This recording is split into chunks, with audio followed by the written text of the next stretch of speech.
Hello there, everyone.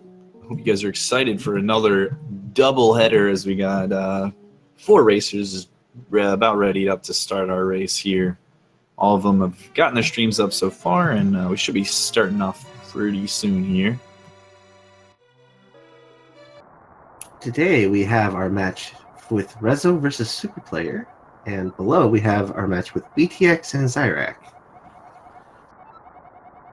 Looks like we're getting underway here. Both races have begun. They're going to be mashing through the text here as we kind of get everyone synced up to get ready to check out this hot escape that we're going to be watching here. Some bios on these players. SuperPlayer wanted to mention that he's really proud of his Super Mario 3 accomplishment. Xyrak, of course, wanted to mention that he was an attendee in the Big 20 and also has played FF6 and FF1. I've played both of those games as well. Final Fantasy Best Series. Sorry, Zelda fans. It's a close second. And Btilcx wanted to mention he's been speedrunning for quite a while, 14 or so months. Yeah, Btilcx has gotten really good at the NMG run. He's sitting at, I believe, a high 126 right now, which is a really impressive time. Got quite a few good runners in this series of races here. Actually, got a couple low 130s, and should make for some pretty interesting tech that we'll get to see across all 4 screens. And last but not least, Rezo, the man who just figured out Stairlag about a week ago. Saving all the free frames today, that's for sure.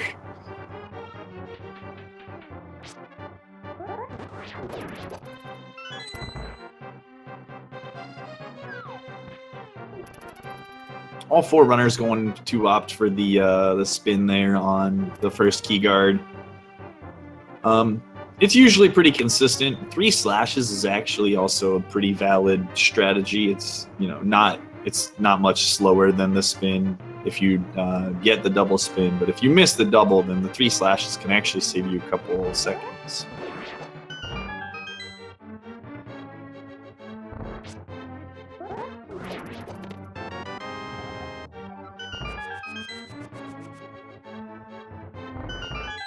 Looks like 3 of our runners opted for the poke and spin strat on that blue guard.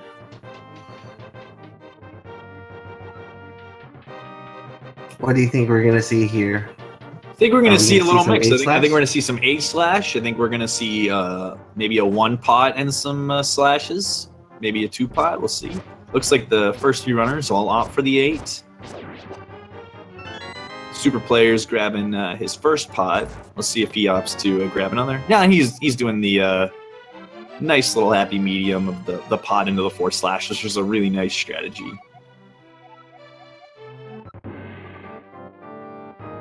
Everybody grabbing the lamp, grabbing the gal, and now going to make their way on out of here as quickly as possible. Pretty smooth beginning for everyone so far. I don't think anyone's taken any real damage. Btilcx got poked once, but other than that, everyone's been unscathed.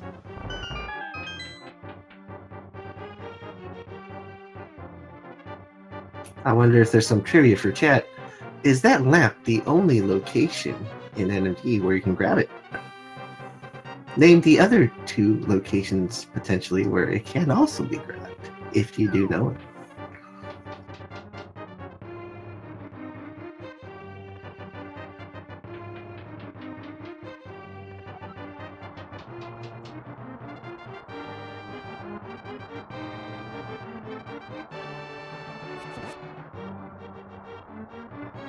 Btilcx and Rezo both on pretty solid times right now. They should be able to black screen into the throne room at about 421, which is a pretty nice start for having a good pace in the escape itself. Looks like Btilcx gets a 21, Rezo 22, and Xyrak right behind them, with SuperPlayer not far behind either. All of them still on pace for a really nice escape time, so hopefully they get some friendly rats and snakes below.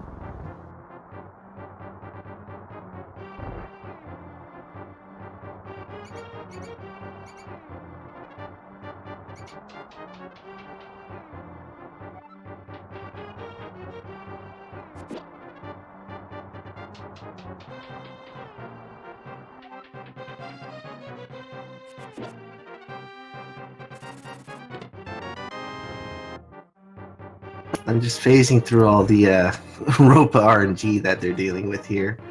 Hopefully they'll get a good Xyrak coming up.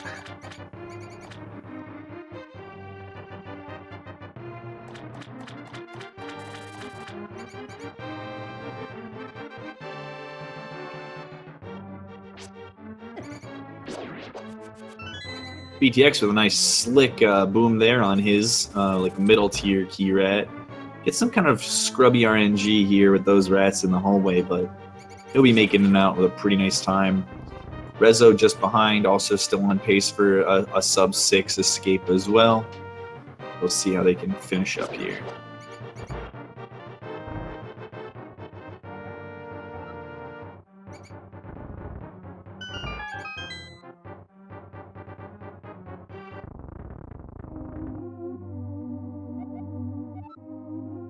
Nobody beeping on the way out. Nobody took more than one hit for the entire time across the 4-way race. That's pretty impressive, to be honest. It's really difficult to go damageless, but for 4 people to only take 1 hit from an enemy, pretty solid across the board, honestly. And they all avoided that text box originally when coming out of on their way into the Sanctuary switch.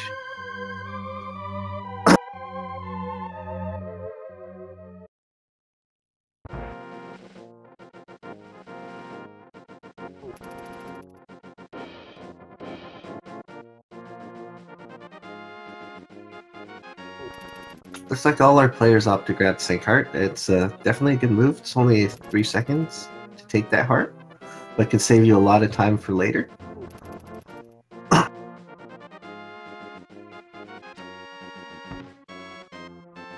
It's pretty favorable Octorok movement for Btilcx. Rezo getting trolled a little bit, but nothing that's going to hit him. Makes his way down. Xyrak having pretty nice RNG as well. See if SuperPlayer can get through the minefield also. Pretty nice for him as well. And now all our players are going to make their way to Eastern, which will be their first real dungeon outside of the escape. Xyrak actually opting to grab that 20 rupee. He'll be pretty much set now, as long as he manages to do his tree pulls properly, and so he's pretty much good to go.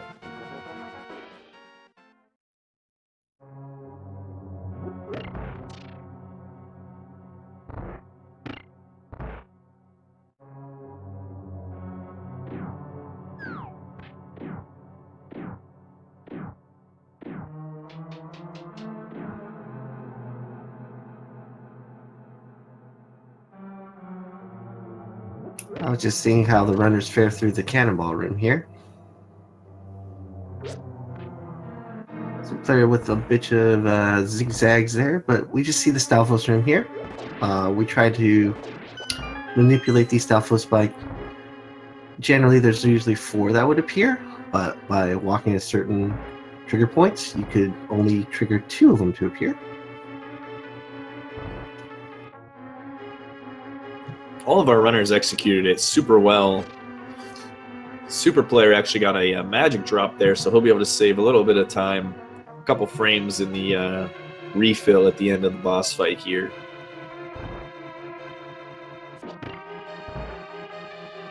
Btilcx has been having like impeccable movement so far. He's done a really good job. He's on a really good pace for his Eastern time right now, so hopefully he can keep that going strong. Making it across the bridge here. SuperPlayer going into the key room as Xyrak and Rezo just came out of it.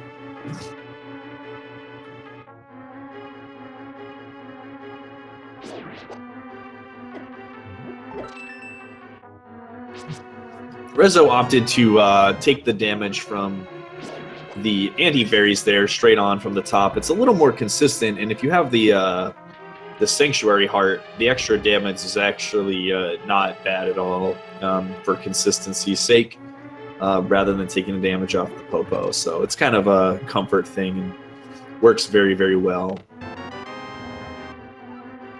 As you can see, also all our runners have 15 arrows. This is a dungeon where Arrows are really important because our final boss at the end of this dungeon is most weak to these arrows. Yeah, so you don't want to be sword slashing the Armos unless you want to be there for an hour. Not particularly exciting.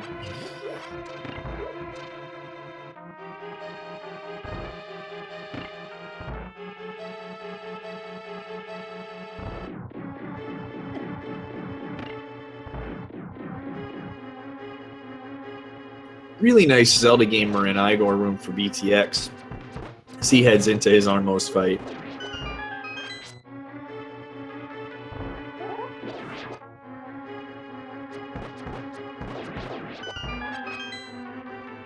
Alright, nice quick kill. He did the top right strat that we generally see from most runners.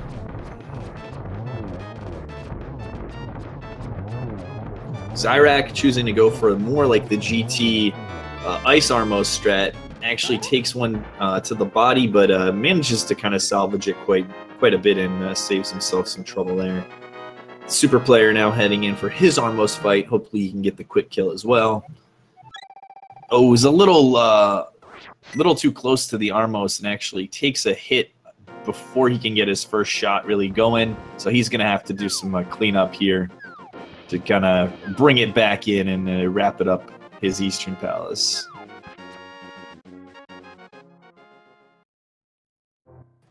Alright, deals with it pretty well, and then the rest of our runners are going to be grabbing their Pegasus boots and try to get that slick spin speed on out of here and make their way to the desert after they get the book from the library. Now you can see on some of these screens, some of these players are talking at a lower point when they talk to Sahasrahla. You technically can talk to them from a pretty low point, and some people would just talk to them straight up at the NPC, like right next to them.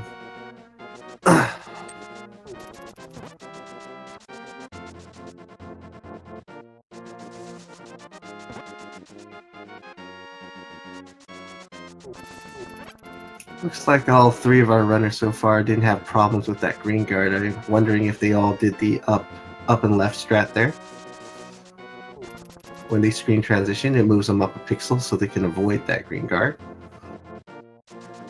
Super player is going to be picking up his rupees here from the back of Sahasrahla's hut.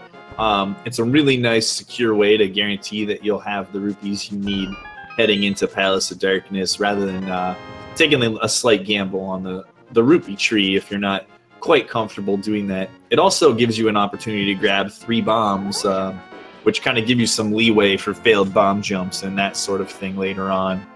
I've actually seen people in the tournament do Sahasrahla rupees and not get the bombs, but I highly recommend grabbing the bombs if you're already going to be making your way to that part of his hut, just for the security of having the extra bombs in your inventory.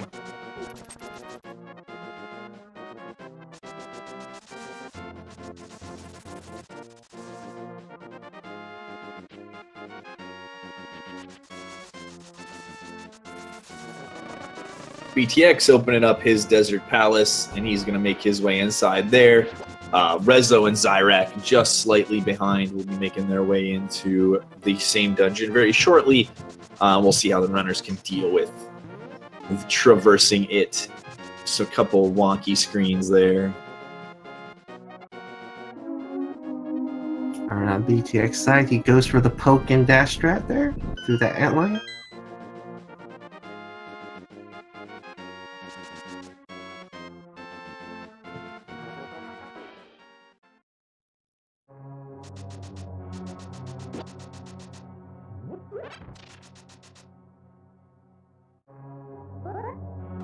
Rezo with the spin attack through the outline, and let's see what Xyrak does.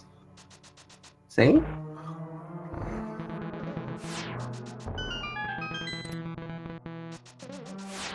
Rezo making sure that his book works as he picks up that key, mashing the Y button just to make sure.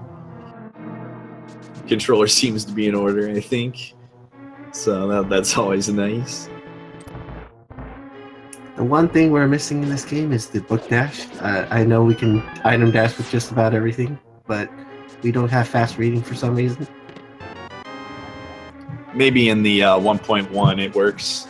I'll have to check it out. BT has 29 arrows at his disposal right now, so that's going to be really nice for him heading into Lamo. It looks like Rezo's going to have a full 30 even. So all of our runners kind of have an abundance of equipment right now, so hopefully it's they're able to carry that into Dark World and save some time later on. Taking a laser to the face. No big deal, though. Should still be all right. Ooh, we get the more scary spin speed there by Btilcx.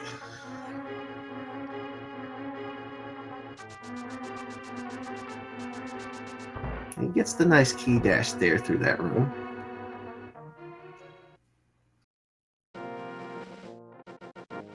Rezo opting for a more traditional attempt here, and Xyrak gets the spin speed. Pauses a little late there, actually, but gets in just fine.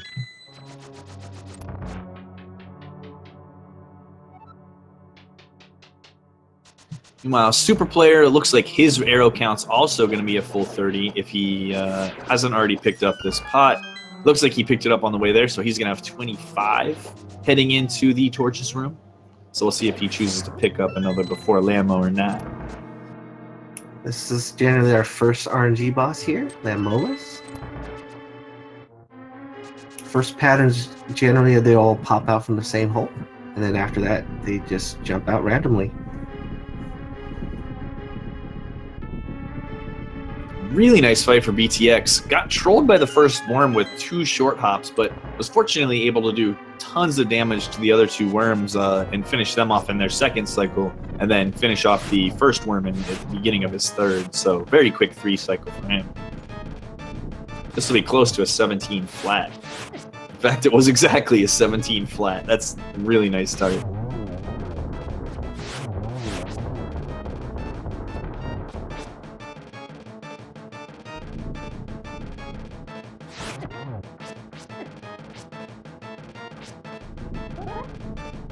As you can see, as they're fighting the Lamolas, if you shoot an arrow, you can't shoot another one until it hits the wall. So that's why they try to shoot them in close proximity to the heads of the Lamolas, so they can keep firing off more arrows there.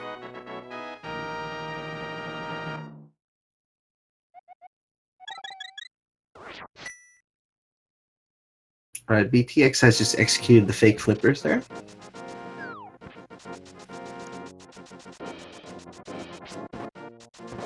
SuperPlayer taking a little bit of a hug from the Red Igor. He's going to be going into Lamo with 3 hearts, so he's going to have to be a little bit cognizant of his surroundings so that he doesn't take any Lamo bodies, because they can do a full heart of damage, while the rocks can do half a heart. So he just needs to kind of be aware of his situation so he can deal with that accordingly.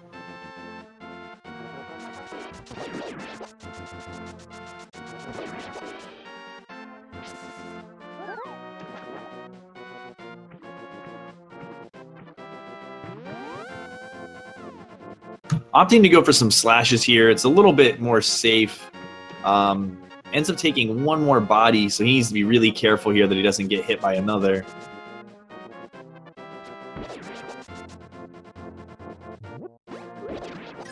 Btilcx making his way to the mirror with the old man, so he'll be grabbing that and making his way up Death Mountain. Meanwhile, SuperPlayer able to take down Lamo and survive with the 1 heart, so good looks for him. He'll be able to put that fight behind him and make his way up Death Mountain as well.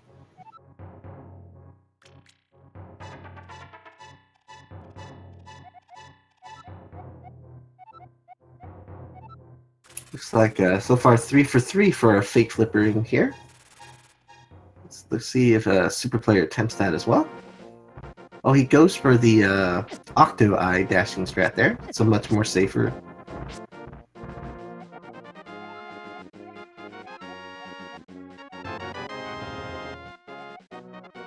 Looks like SuperPlayer is just going to take the more traditional route, opting not to do the fake flippers. We're going to see some West Side Breeze, folks.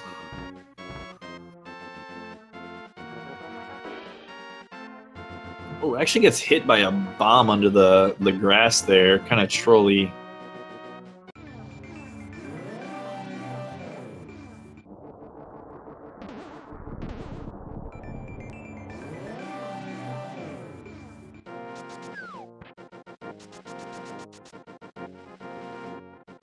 Btilcx is on his coffee break. That's typically whenever I fill my coffee mug up. It's the only reason I ever do the boom dash, is just because I'm usually running a little low at this point. Need a little top off.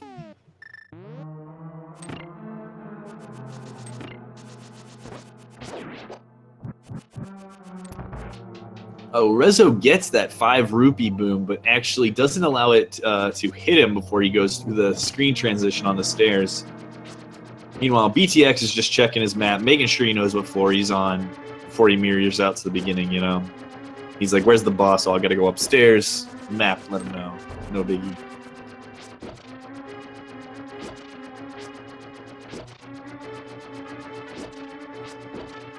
Looks like Rezo made the boom dash as well, but didn't catch the iframes from the pegs, so he's gonna have to battle it out.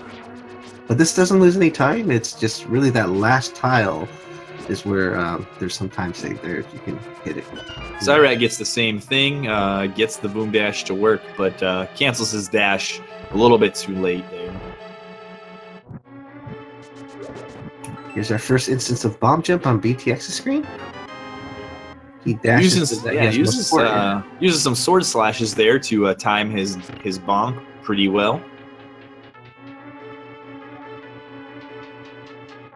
It's typically good practice to have some kind of visual or audio cue to know when to start your bonk. I use a spin, and it looks like he just goes for a couple slashes to kind of time it the same way.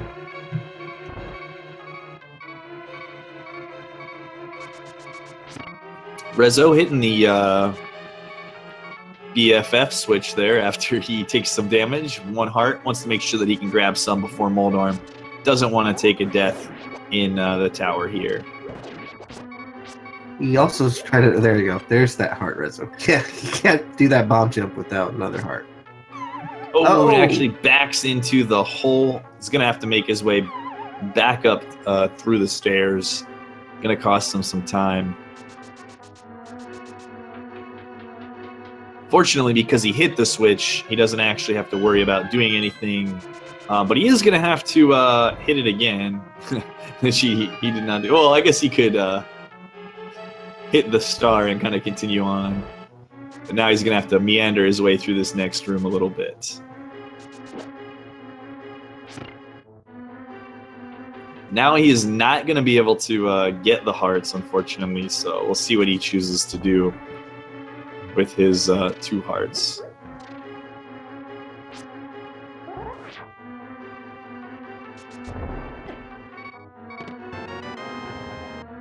Maybe he'll get a drop from one of the bro dongos over here.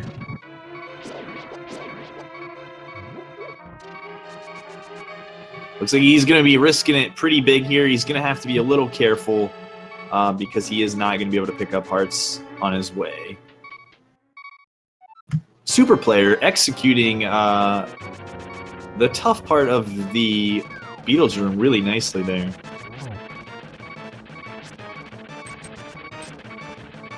Simultaneous Moldarm fights. It'll be interesting to see how they get through. 6 slashes. Btilcx with a sub-24 Master Sword. That is a really strong time heading into Aghanim's tower. He should be picking up the remainder of his 3 rupees. Rezo surviving the 1 heart Moldarm fight. Took kind of a gamble there, but fortunately was able to kind of, minimize the amount of time he was going to lose to that bomb jump fall.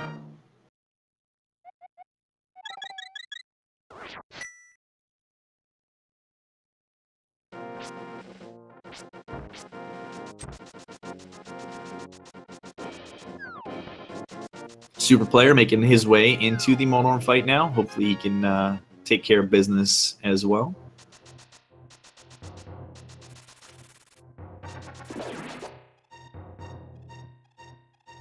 Definitely is not trying to fight Monorm over in the thin left half right now.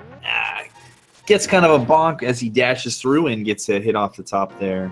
He's going to opt to grab a couple of pots here so that he is not sitting on 1.5 going in.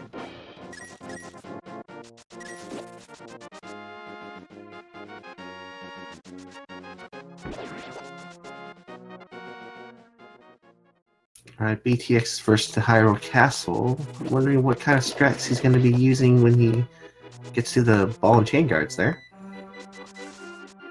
I imagine with 13 arrows and beams, he's going to be going for the spin and the arrows rather than the din-din, just because he's got so many arrows to use here.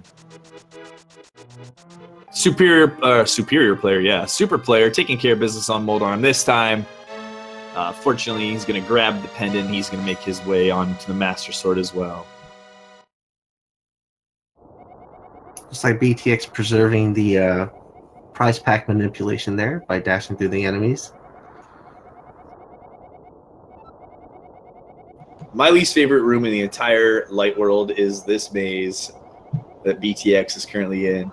See if he can take care of Christian Bale for us. Get some really good enemy patterns, honestly. That's pretty solid.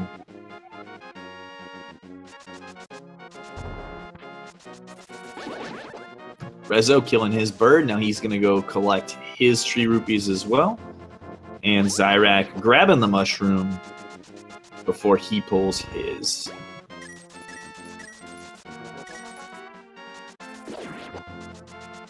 I think Xyrak got hit, so that's the reason why he's not getting the rupees right now. So he's going to grab some hits on enemies. He needs to kill 4 more enemies, and he can pull the tree outside of the well that Link comes up if he chooses to grab his rupees there.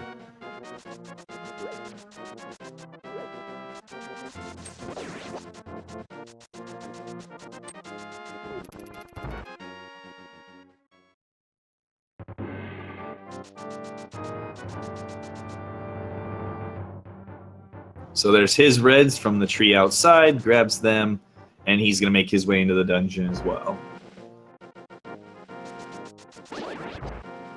Btilcx is just blazing through. He's already through his tower.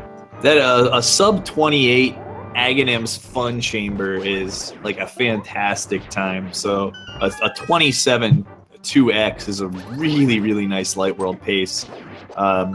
So hopefully he can get the RNG to boot to keep him on a nice pace here.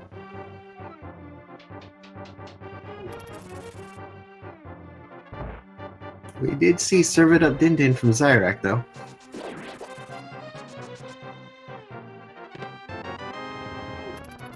Chef Xyrak's my favorite, so it's all good. He can serve it up all day long.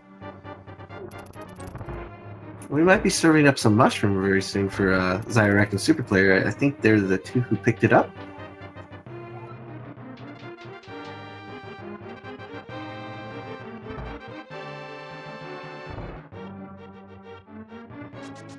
Alright, our second RNG boss here. Aghanim, after his first energy ball and after every lightning phase, there's like a 50-50-ish chance that he might do blue balls. Wow, and he gets the fat 0. He's going to be rolling in with a close to 29-minute Light World. That is a really strong time. One of the best Light Worlds that we've seen in this tournament yet, so good job for Btilcx in the Light World. Shoutouts to good RNG. What actually matters in the run. Rezo makes it through the circle of pots room. Smart of him to grab the 5 arrow pot in the top right there.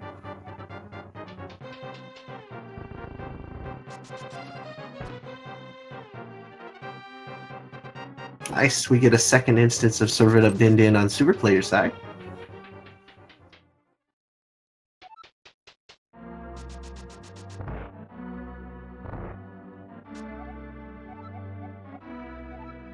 Nice spin speed off the stairs and the pyramid for Btilcx, and Xyrak is just heading on his way into the Aghanim fight as well with Rezo.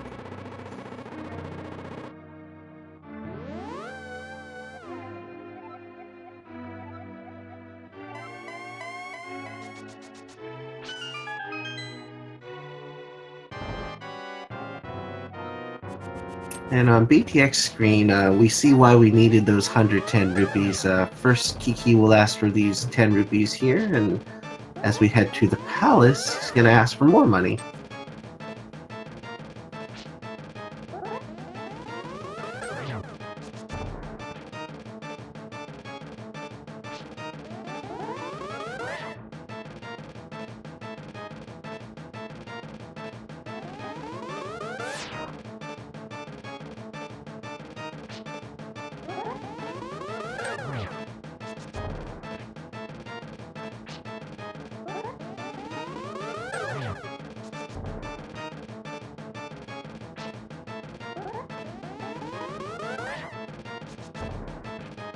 And we're getting blue-balled quite a bit here on Rezo's side.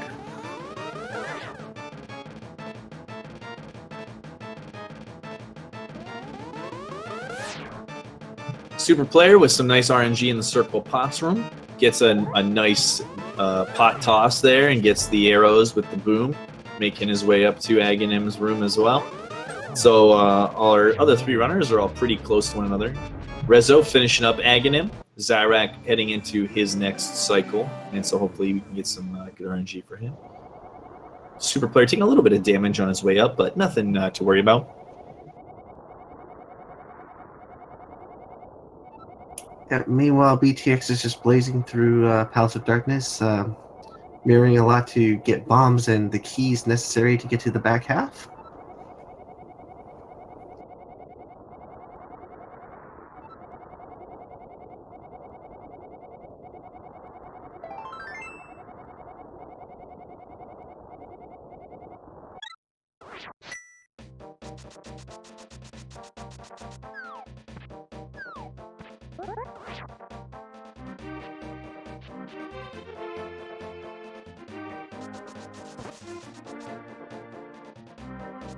Alright, we are at the hammer jump.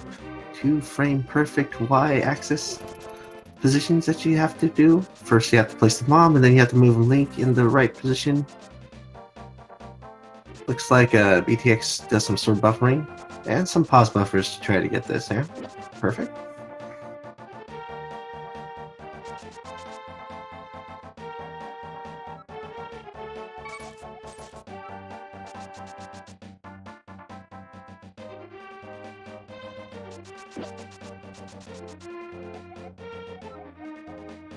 And on Rezo's side, we see him get Kiki here. He tried to manipulate it so that Kiki would jump off his back much sooner.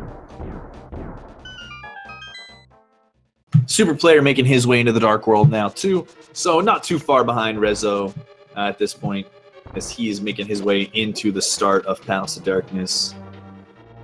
Btilcx making short work of Pod so far, hasn't had any real issues as he heads into the Mimic's room before he can extend the statue hallway and go fight everyone's favorite cat, Scorpion.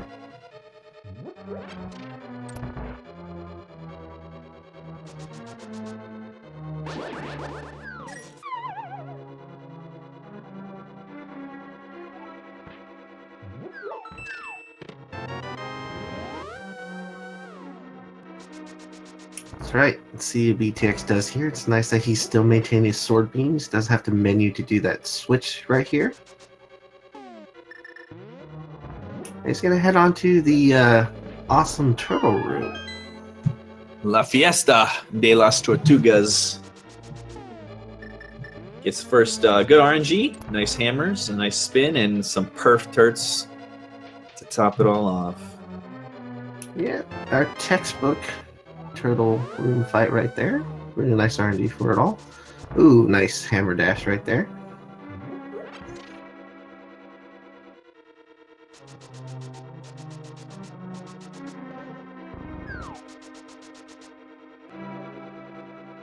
Helmet sword fight. Of course, the first task is to break the mask. Takes about, of course, 17 hammer hits in the first phase.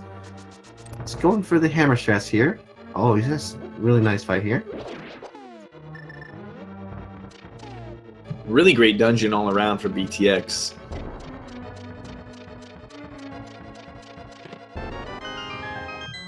Rezo opting for the single bomb jump and ends up taking an extra heart of damage from his second bomb.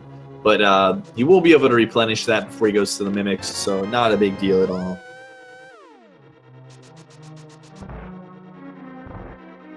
Xyrak's a little bit high, so he decided to reset the room so he can get his hammer jump here.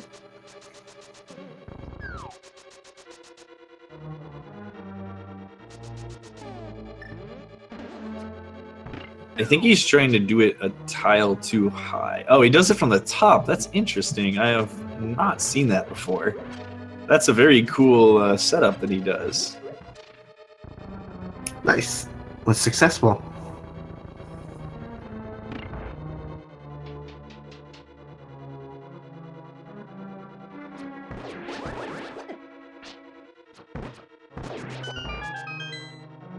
Rezo took a fireball from the red mimic there, which does 2 hearts of damage, and he's going to be down to 2 hits versus Helmosaur, so he needs to be really careful.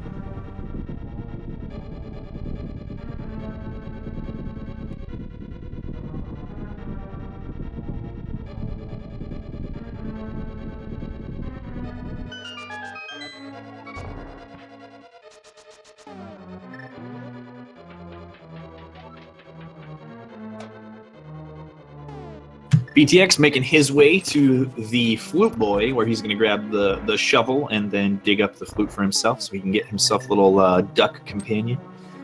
Xyrak hitting the statue, heading down into the basement, and Rezo going for some turts. SuperPlayer opting to go for the more safe strat, no bomb jump. Just needs to go down here and grab this key.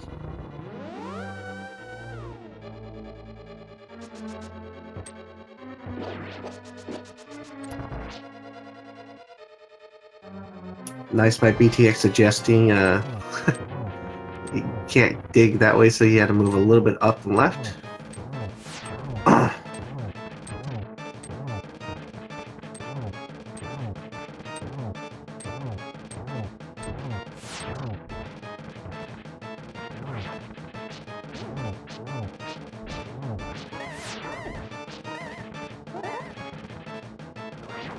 Oh, he misses that spin, puts himself in a spot, and takes a fireball.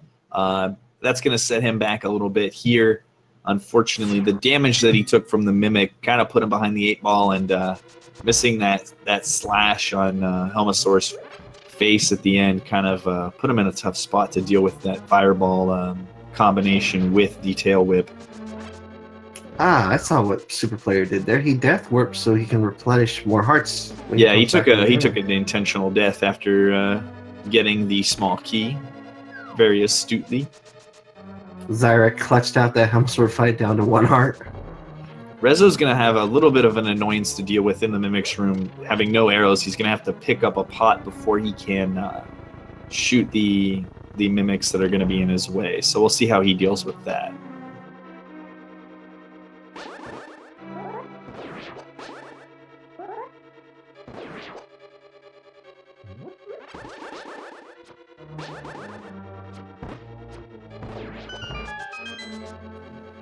Nice strategy there for Rezo. Doesn't take any damage at all, fortunately. He did not get any drops of arrows from the green mimics, so he ended up having to pick up the pot before he could kill the red one, but still really nicely done considering what he had to deal with.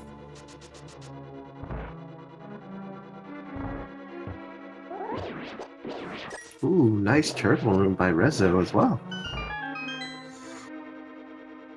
Xyrak making his way now out of Palace of Darkness, and he'll be heading to Thieves Town, trying to catch up to Btilcx, while SuperPlayer and Rezo are both going to head into the Helmosaur fight shortly.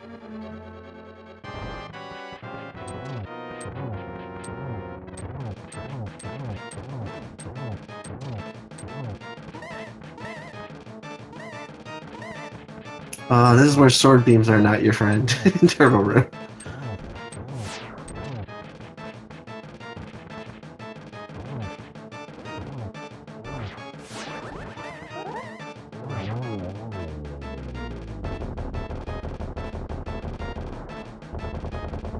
Alright, Rezo extract his revenge, and Btilcx made it through Hellway.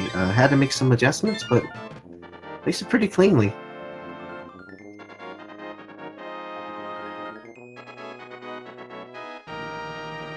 Xyrak's about to pick up a shovel to get his flute, and SuperPlayer is fighting off Helmasaur here. Has to break that mask still. Btilcx throwing the bomb on that bombable floor, letting the sun in so that he can transform that smoking hot biddy into blind in a few minutes here. He'll make his way into the basement where he'll be grabbing his Titan mitts. SuperPlayer finishing off Helmasaur nicely, getting his heart, and he'll get his first crystal as Xyrak is going to make his way to the swag duck for himself.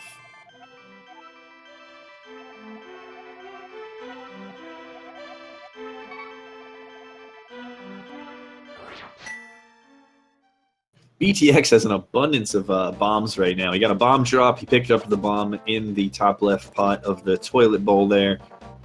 And he's pretty much locked and loaded for the rest of the run, provided the bomb jumps go smoothly for him.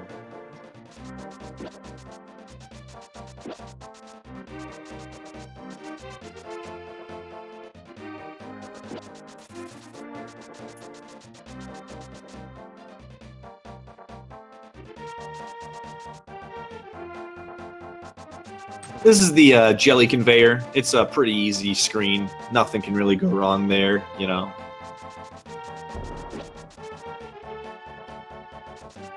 Xyrak actually choosing to go for the spin speed on the way up into the woods here.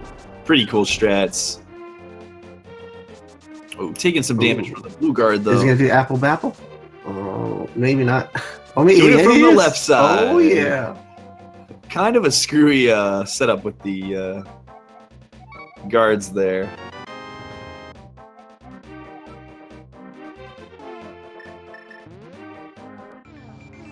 Wow, Btilcx with a pretty nice blind fight there.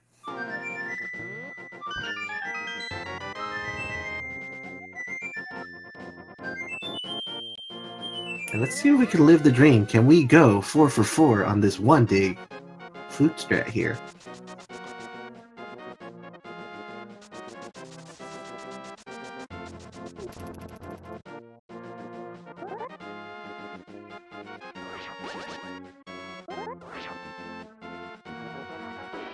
Rezo getting the spin speed, playing the flute for good measure as he taunts Usain Bolt for being old and washed up and too slow to catch him as he gets himself a duck.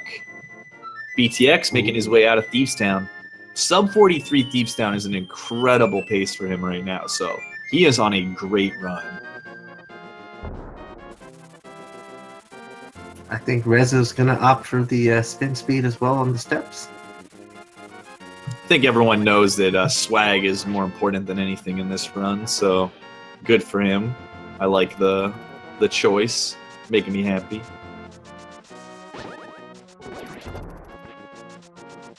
Having a little trouble with that bush there, get a little bonk, but recovers pretty nicely and makes his way into the Lost Woods. Ooh, SuperPlayer actually got caught up on the stairs as Usain Bolt was trying to capture him. Doesn't take any damage, manages to kind of avoid him then for the rest of the way, as Xyrak heads into the favorite hallway in the game.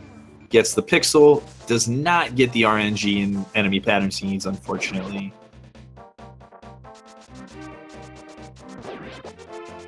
Alright, and you can see on SuperPlayer side, this is probably the most optimal time to pick up the bottle and bug net.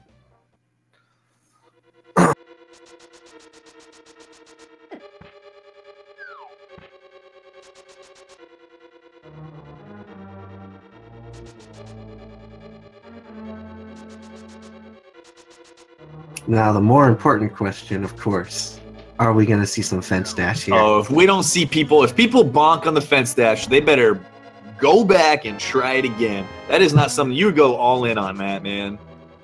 No run is complete without the fence dash.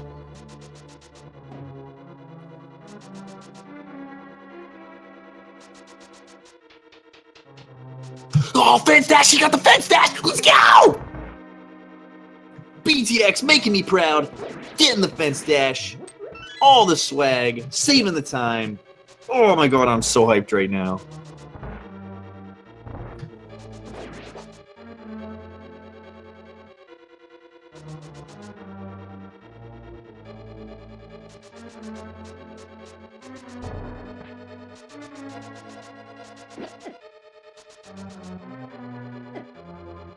Rezo getting trolled by the enemies in the hellway there.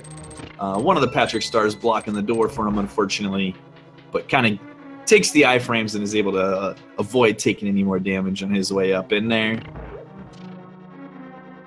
Btilcx getting fantastic movement around the mummies. Is able to make his way into the big key room in Skullwoods. Dodges the hand there.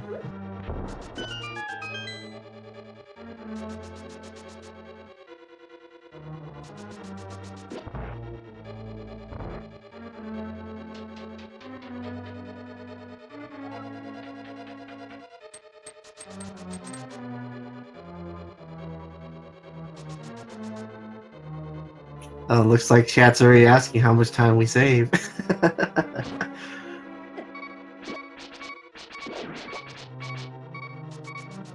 Hey, any time save for swag is a worth time save.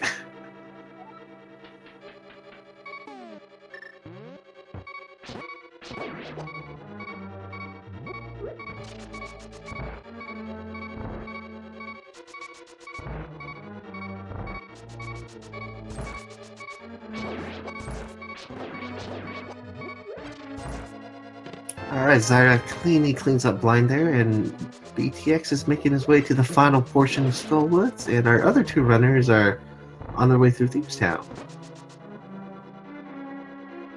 It's the nice key dash there for Btilcx. Good RNG, the Fire Snake didn't get in his way. Well, he's trying to go for the fast strat through the mummies here in Torch Room. Nice. So nice mummy hell way for Btilcx. Now he's going to be picking up a small key from this mummy up top here and making his way into the moth fight, which can be an extremely obnoxious fight if you don't end it quickly.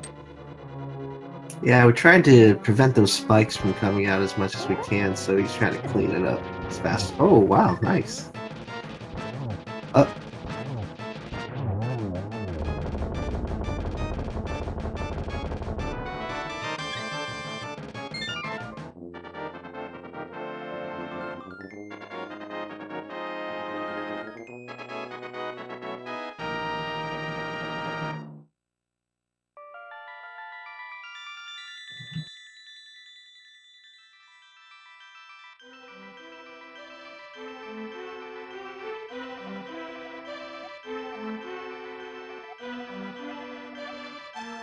Alright, simultaneous crystal catching here with text boxes.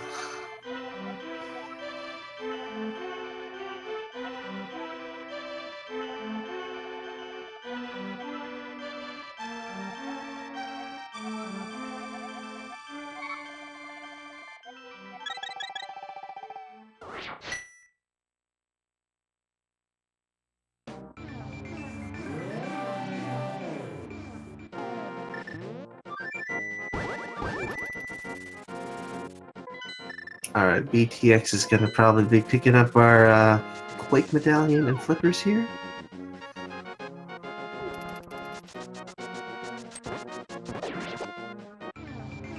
Rezo's collecting those rupees needed to get those Flippers.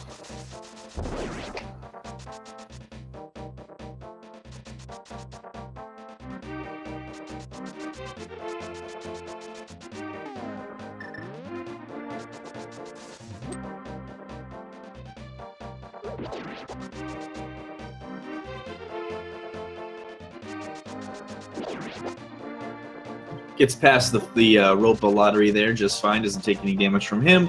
That Ropa can kind of jump on your head occasionally and deal you 2 hearts of damage for, you know, no reason besides bad RNG, honestly. It's not a huge deal, but it's just kind of annoying to deal with. Oh, didn't activate the catfish here. Going for the Sabin strats, throwing a couple items in there for the catfish, give him a little extra gift in exchange for the Quake Medallion.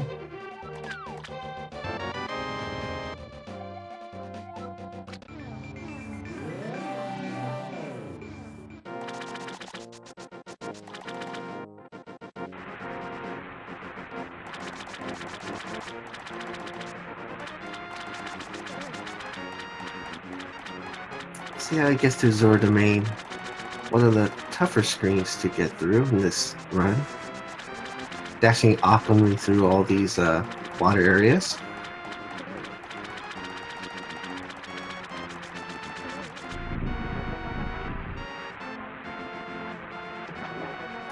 Xyrak getting a little unlucky with the enemies in his big key room here in Skullwoods, so hopefully he doesn't take much more damage throughout the rest of the dungeon. Can make it into the second half relatively safely. Well, I noticed something on the screen though. He did not turn his mushroom in for powder, so I'm wondering if he's deciding to use fake powder strats, or he's gonna pick it up on his way. Yeah, I think that's what he might maybe going for. He's doing the old razzle dazzle fake powder deal.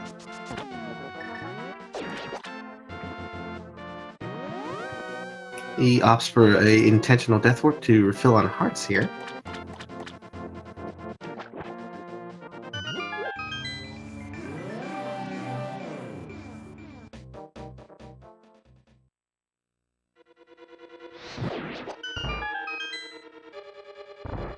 So Btilcx going into the Ice Palace here. Gets a little trolly movement from the jelly there as he tried to fire rod him and continue onward.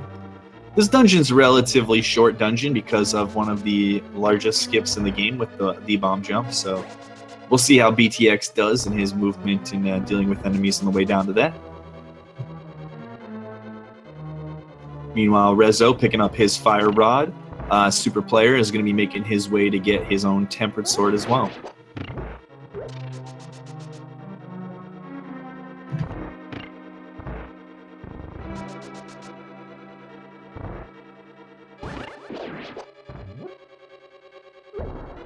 Alright, Btilcx heading to the double Stalfos Knight room. Trying to kill these Stalfos Knights with one bomb. Let's see how he does. Nice.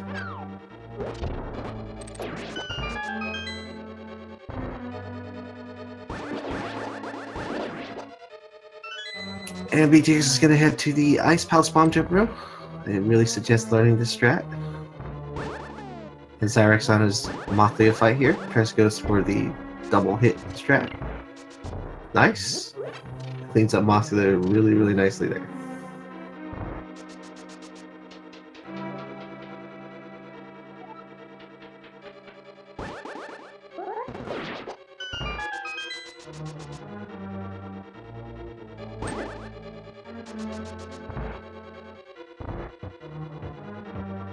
I like how Rezo went for the spike mummy kill. Let's get the strat to learn.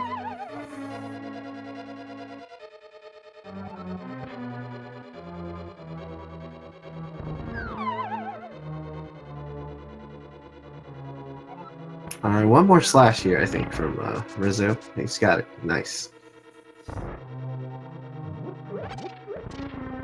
Alright, SuperPlayer, it's now your turn. Oh, had to adjust for fence dash there, but he did make an attempt.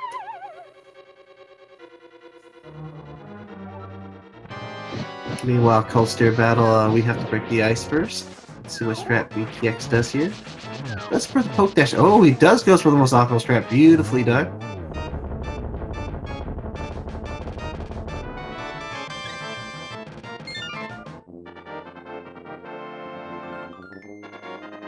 So another clean dungeon for Btilcx. He makes pretty short work of ice, and he'll be making his way onward through Swamp next. So hopefully he can keep this pace up because he is certainly on pace for a good run. Xyrak picking up a Metatron's favorite sign in the game, making sure that he knows where he's headed when he goes up this path here.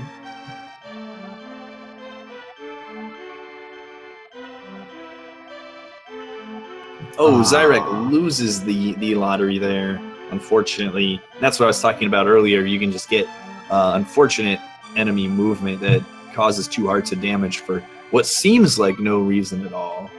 It's just bad luck.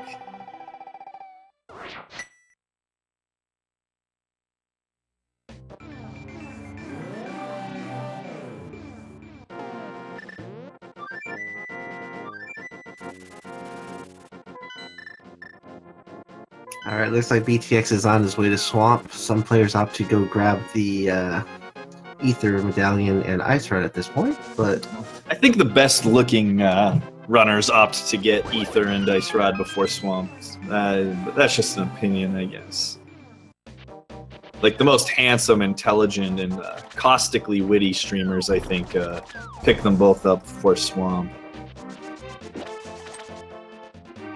yeah, that's absolutely the choice time, of course.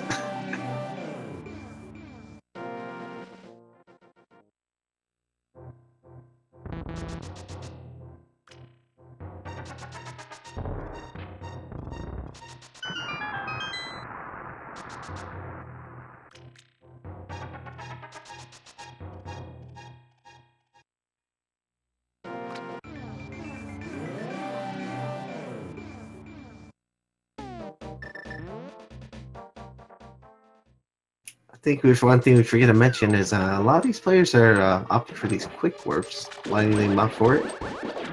A lot of the free quick warps were done really quite well by these runners. See, it's about half a second.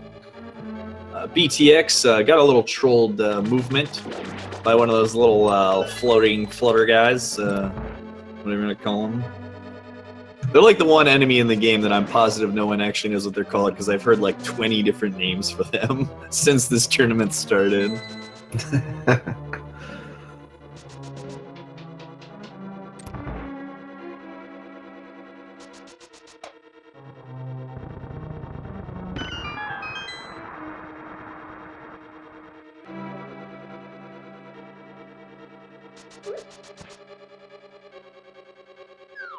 Xyrak making his way downstairs into the Ice Palace here.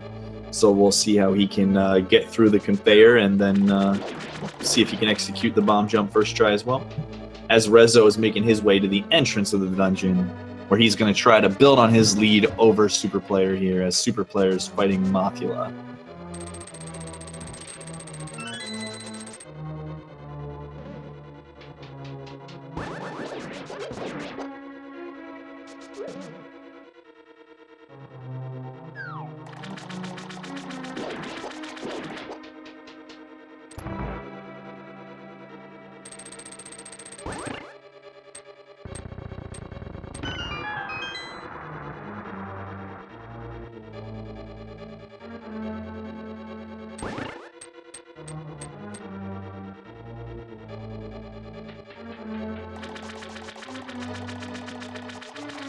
Alright, on Xyrak's stream, we're going to see him attempt the Ice Palace bomb jump as well.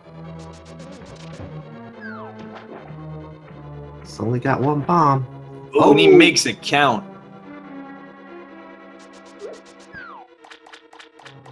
He didn't even look scared. He didn't look scared at all, actually. I'm pretty sure he was definitely not scared.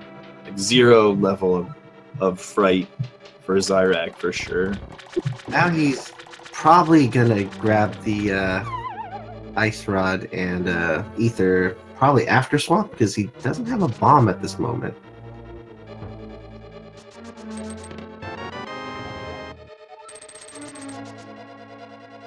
Or you can do one half. You can still get Ether.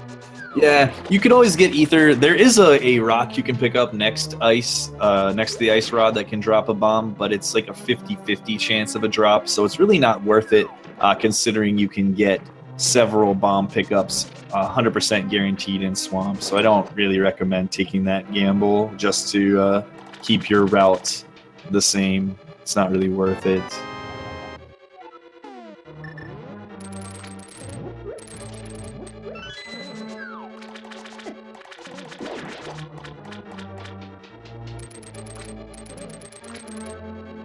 Cold Stare battle here for Xyrak, and on Btilcx screen, goes for the item dash here on the skull. Easily picks up that pot and pushing that statue there.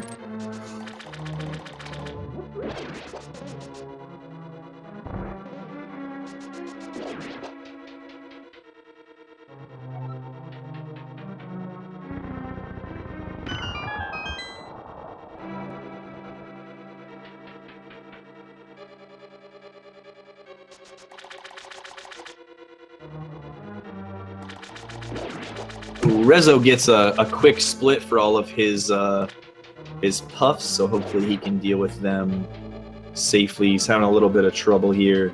Oh. Not taking any damage, just lost a little bit of time on cleaning it up, but very smooth recovery.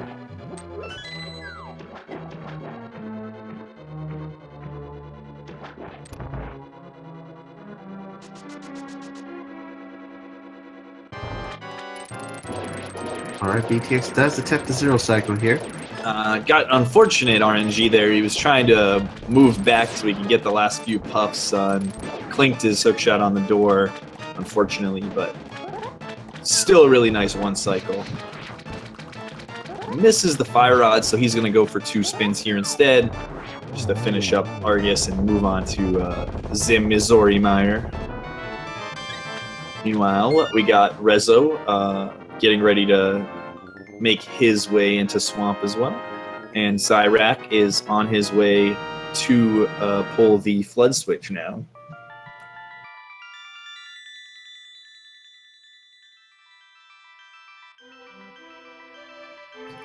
Btilcx sitting through the longest dialogue scene in the game. It's about 55 seconds-ish from the time you grab the crystal. So you can have a nice little drink break here, while Rezo is heading down shortly behind Xyrak.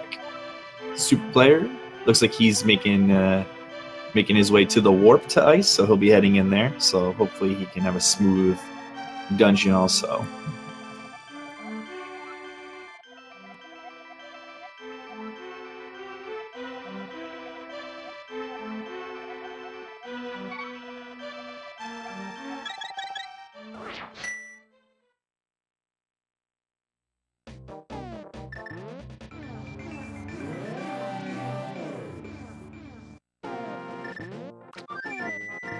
Oh, it does go for the swag duck catch right here for Btilcx. Let's see if he does the sword climb here for us today.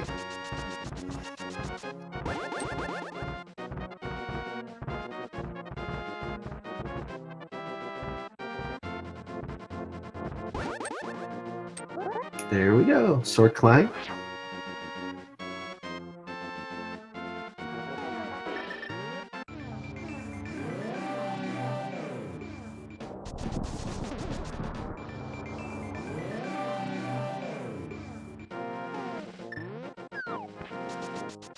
Xyrak is actually good on bombs now. He has one for the ice rod, and then he has the other one for Meyer.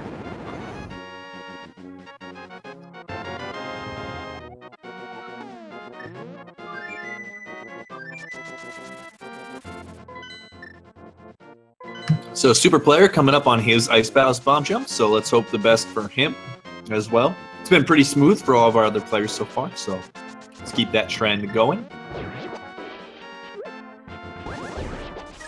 Oh, throws the bomb a little bit short, does Btilcx. Has to use the second bomb, unfortunately, but not a problem because he only needs one for the Meyer, so he's still good on his bomb count.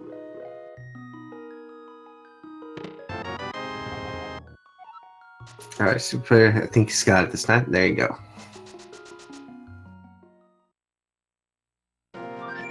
Alright, wait out for the... Yeah, wait out for this fire snake. Yeah. There.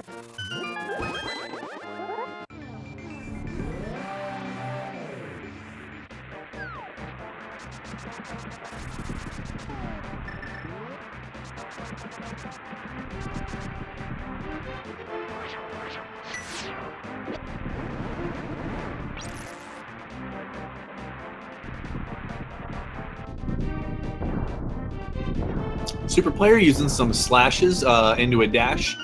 Having a little bit of trouble getting his dash to line up with the stairs. Lonely Fire Bar is kind of a tricky room to get consistent at, but manages it just the same. Btilcx, I am heading into the Meyer 2. We'll see what strategy he does. Going for the optimal strat, getting the first Ropa there in the top half, and finishes it off really smoothly.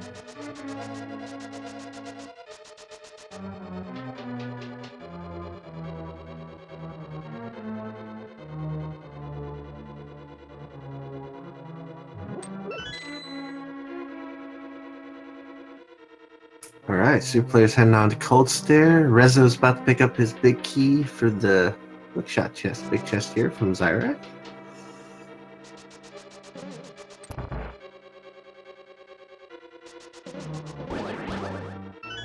Looks like the 6/ strap by. Oh, super player guy, careful there. Nice.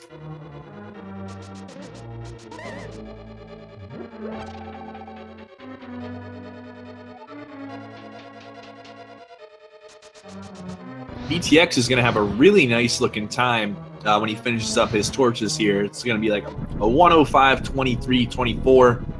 Certainly on pace to be able to clinch a 125 run if he has a clean end game. So let's all kind of cheer him on and hope for the best for him so he can get a really nice looking PB opportunity here.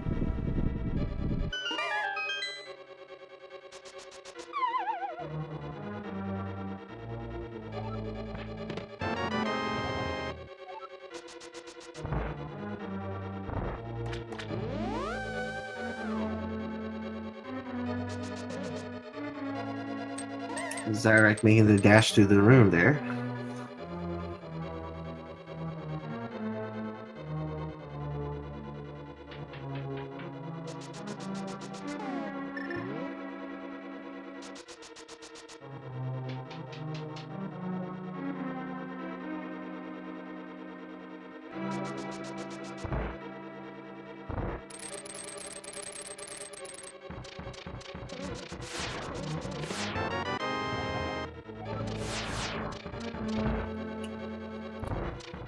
Xyrak missing one of his fire rods, unfortunately, so he's going to get an extra cycle on the final phase of Argus. And then Rezo is going to be making his way into the fight in a moment. Super player doing us proud. He's going for the Ice Rod Ether pickup right now.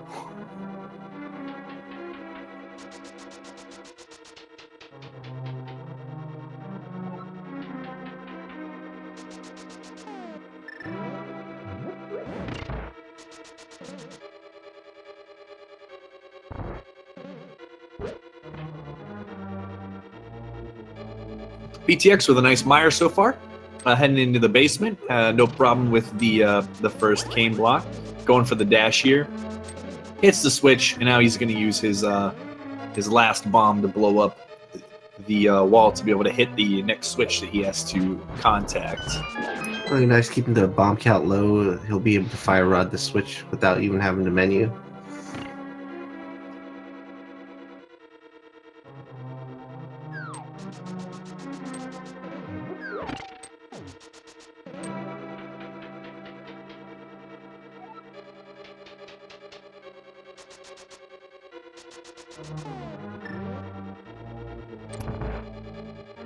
Switch into his bow and head into the Vitreous fight. Nice first couple of spins here. Gets these zero cycle Vitreous, pumps the arrows into his face, and he is going to grab his heart and crystal and make his way to Turtle Rock. So Btilcx still on a really nice tear for his pace right now. Even gets the mirror menu in time.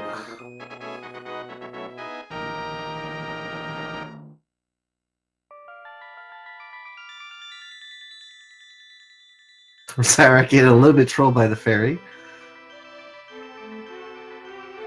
Looks like Super Player is opting to go for the gold and silver route because he's doing Maya right now.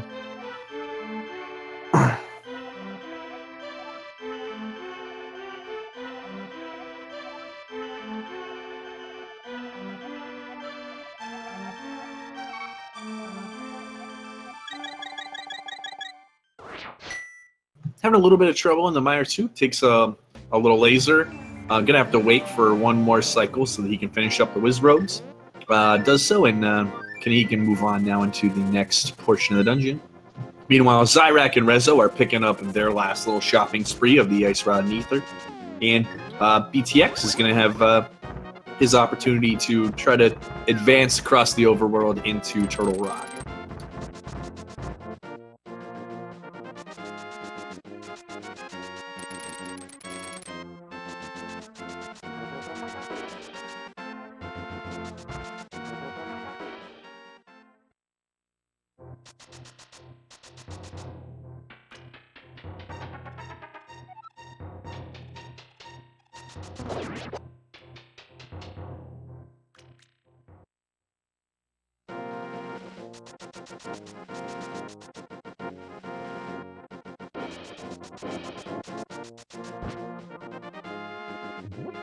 Alright, looks like Rezo won't have sword beams heading into Mire. He's probably going to opt for fire rod strats. We get a bird toss by Xyrak. SuperPlayer lighting his torches there. It looks like he's actually a little bit ahead of Rezo if you've just tuned in, but he's chosen to do Mire before Swamp, so Rezo actually has a decent lead still at this point, despite what it may look like visually. Uh-oh, Rezo using the Quick Medallion instead of the Ether Medallion there. I blame it on bad game design. They look the same, basically. One's vertical, one's horizontal. They need to do a better job than that.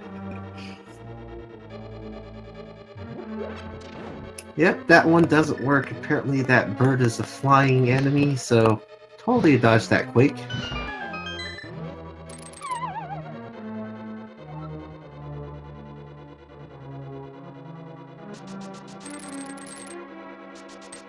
Btilcx is going to attempt taking some damage from this roller and then using the iframes to dash through the second one. Does so perfectly, switches to the cane, and now he's going to head into the Chomp's room before going downstairs into Turtle Rock. I believe his prize pack is still intact.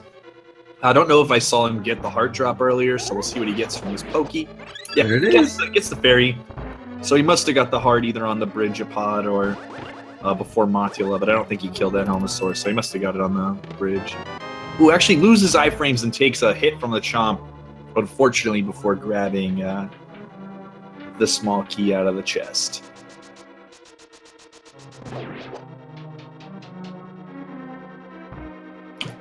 Rezo actually taking a death there, so he's going to have to start over in Mire. Loses a chunk of his lead as SuperPlayer's already gotten to the basement.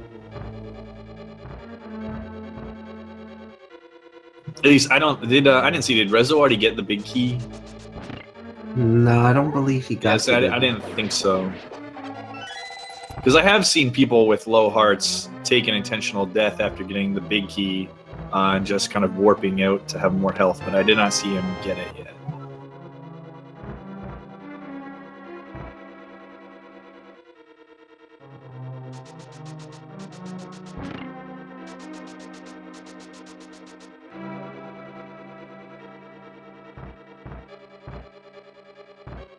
Pretty neat to see 3 instances of Mire right now through our 3 players. They're all in different sections of it. Yeah, we kind of have like the beginning, the middle, and the end all going at the same time. Btilcx with a really nice double pokey room there. That's probably my favorite room in the entire game. And he made it look just as easy as it can look.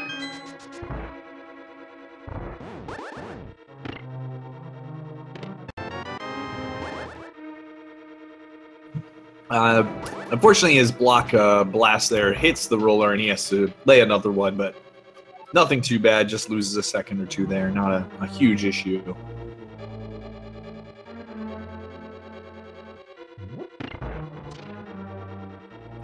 SuperPlayer needs to be a little bit careful here. Taking a little bit of damage in the Vidi fight. Can't afford to take it all, and does, unfortunately. So he's going to have to start over as well. Not going to have to make his way through the entire dungeon because he'd already gotten the cane and the big key, but is going to have to redo a significant portion of it. Btilcx actually got knocked off there attempting the laser skip, so hopefully he can get through unscathed. Makes it through the second time, so nice recovery for him as he heads into the Trinex fight.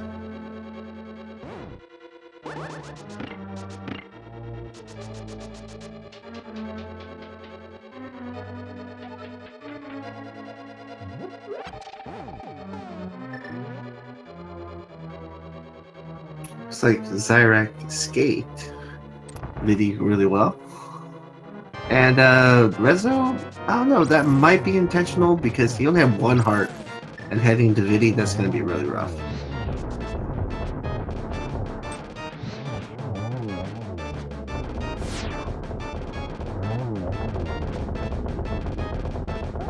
We do have simultaneous in-sync action with SuperPlayer and Rezo now on the same screen.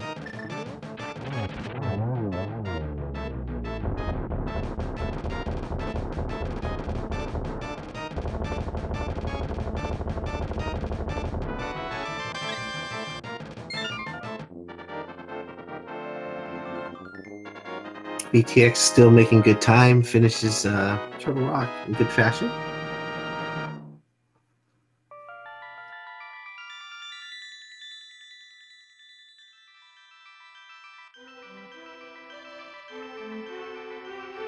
Looks like Rez does the left door action here. Much faster way to get to this room.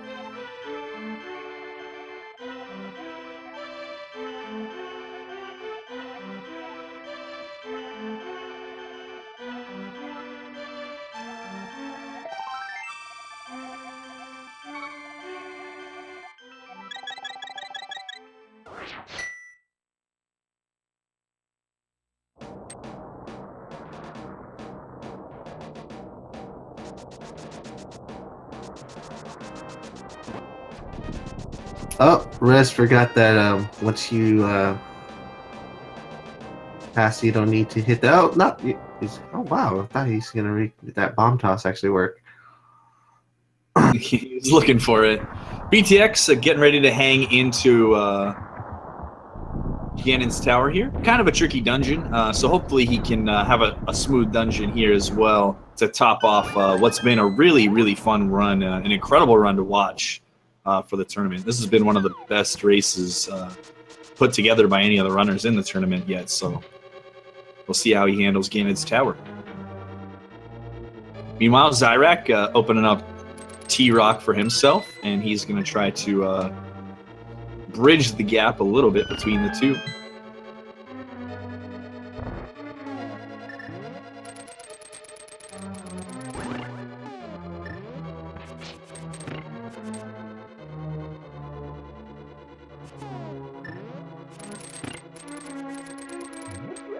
Alright, Rez makes it through the Vidi fight.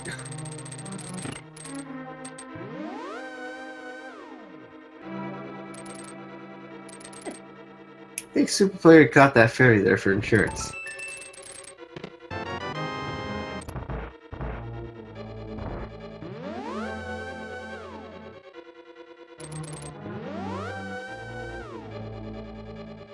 Oh, he makes it this time. Nice.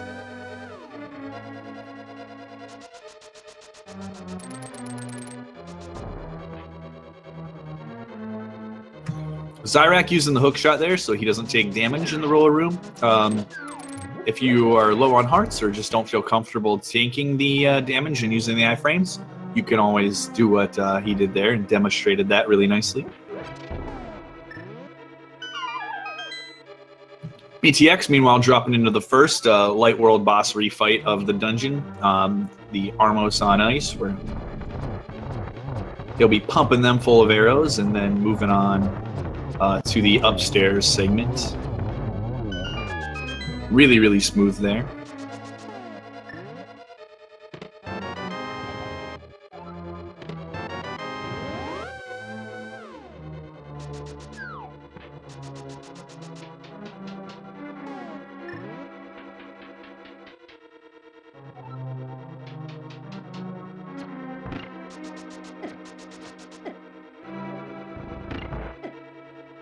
Makes it across the spike floor, heading into the Mimics rooms. A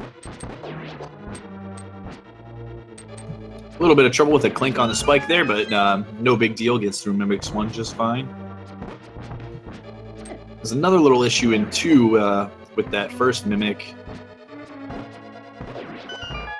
Recovers, and then he's going to make his way out of that part and head towards the gauntlet. Rezo heading up Death Mountain here. He's going to be making his way to Turtle Rock. While SuperPlayer will be the only player that we'll see grabbing the big bomb. He's going to get the gold sword and silver arrows. So we'll get to see him make his way back to the pyramid where he'll blow up the crack in the wall and visit the well-endowed fairy. Rezo showing us hammer strats there for a second.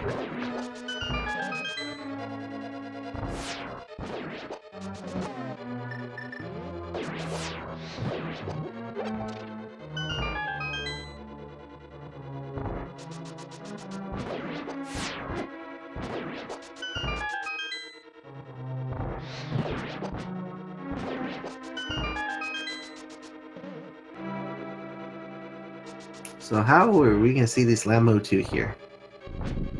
I like the strategy, spin attack the first one. Oh, short hop. Yeah, I got short hop by that second one, unfortunately. But cleans it up pretty nicely there. Kills the other two, so doesn't really have to worry too much.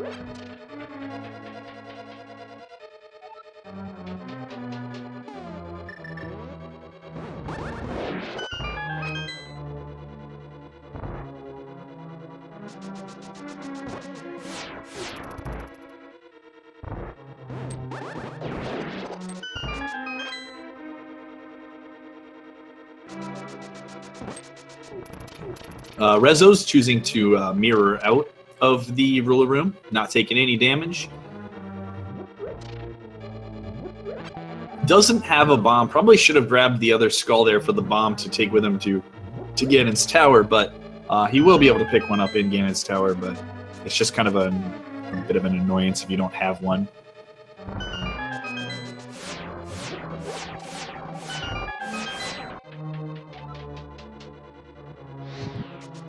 Interesting. SuperPlayer already grabbed the gold sword prior to entering Swamp House.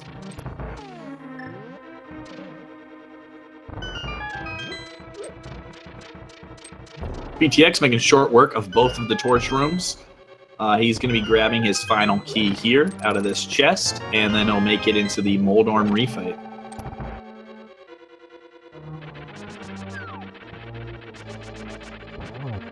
These fights are so much easier now that we have more upgraded equipment. Gets kind of knocked away on his spin attempt there, but is able to charge his sword again and finish it off on a second attempt there. Now he's going to make his way up to Aghanim 2. So send him all your energy that you can for some good patterns.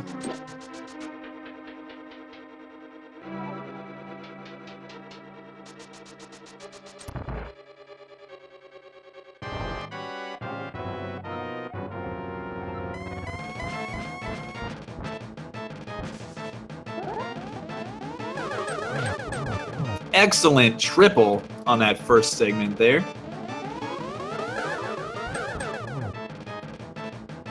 Just got one more to go now. Oh, a really nice hit on about looked like a 45-degree angle for both of those. Cleans it up with 2 hits on the only 2 energy blasts from the shadows and gets a nice 3-cycle. So heading into Ganon, Btilcx looking really, really slick so far.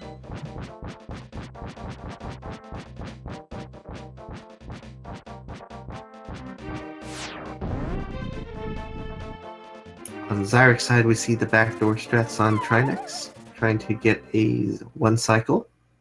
And we get a touchdown from Btilcx, a little bit before 124.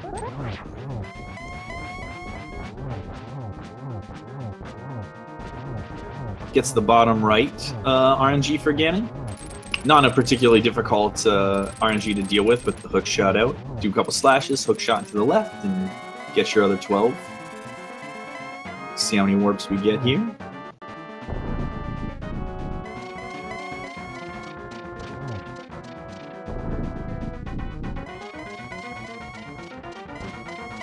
Xyrak, meanwhile, finishing up T-Rock. He'll be making his way to Ganon's tower.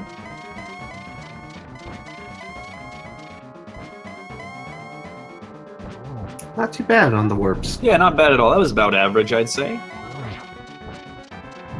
Ooh, going for a second spin, gets hit and misses the torch glitch because of the damage he takes from the 2 fire bats. Alright, this is still manageable though. Oh yeah, certainly.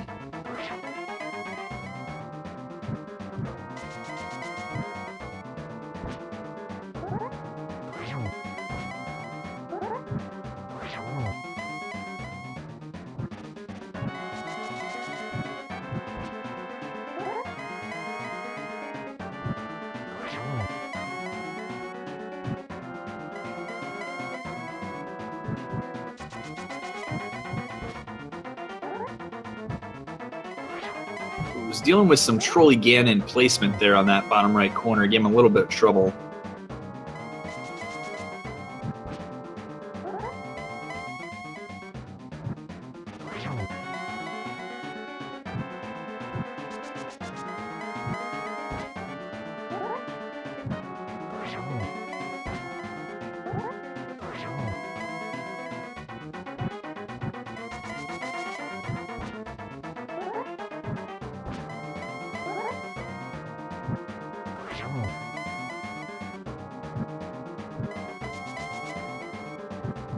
Misses a torch there. Gonna have to wait until this left torch goes out to be able to damage him again.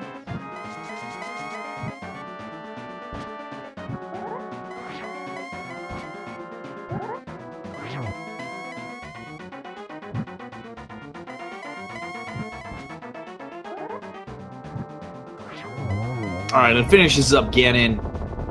Super, super nice run for Btilcx. Excellent execution the whole way through.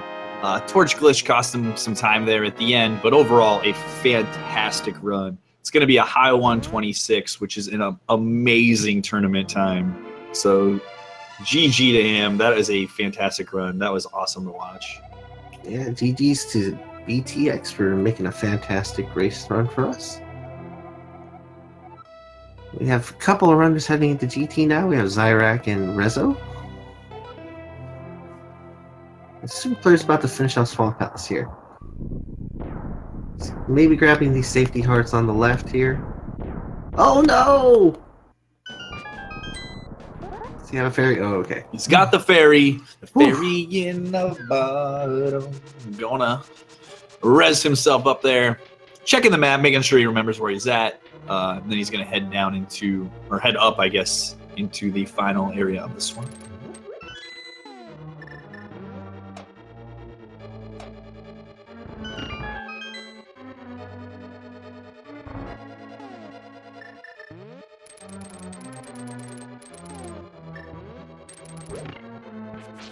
Xyrak cleans up Ice Armos for us, and where the SuperPlayer is heading into the Arcus fight here now.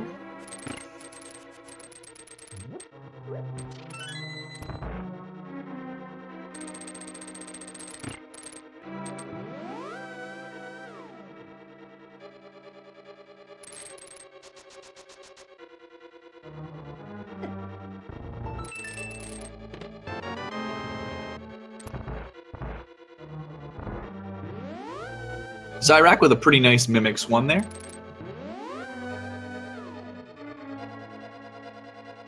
A really interesting series of movements for his Mimics too there. That's a pretty cool path that he took there.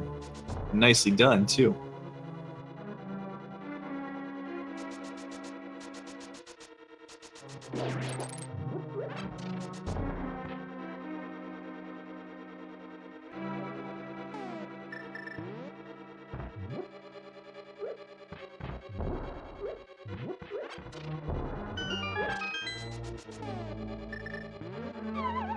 Rezo heading into his refight of the Armos, while SuperPlayer just finishing up T-Rock's dialogue, and he'll be heading into Ganon's Tower. See if he can close that gap in the last dungeon. That's Swamp Palace, but... Oh, heading into T-Rock. Seeing if you can close that gap there. Yep. Definitely forgot where we were at. My memory doesn't serve me very well. I'm an old bag.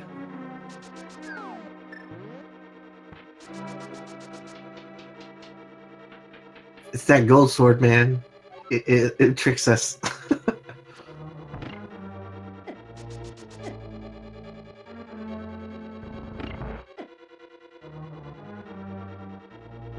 So now Rezo going to be taking care of his Mimics as well. There's a little bit of trouble with that first one when he tries to move to the left and accidentally turns, but recovers pretty quickly and finishes off the second one.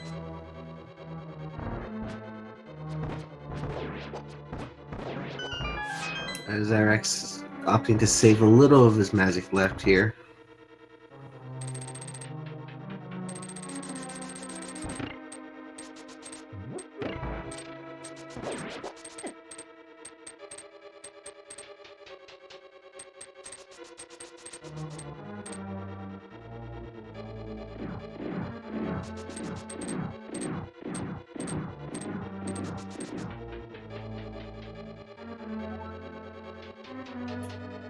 Nicely done the whiz ropes for Xyrak.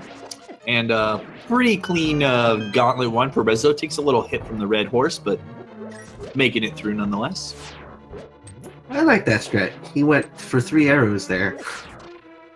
I kind of let the movement of the enemy kind of decide what I do. I don't think I'm gonna do. The only one I'm positive of is the first arrow, I guess, and then the rest is kind of dependent on if they move up or down.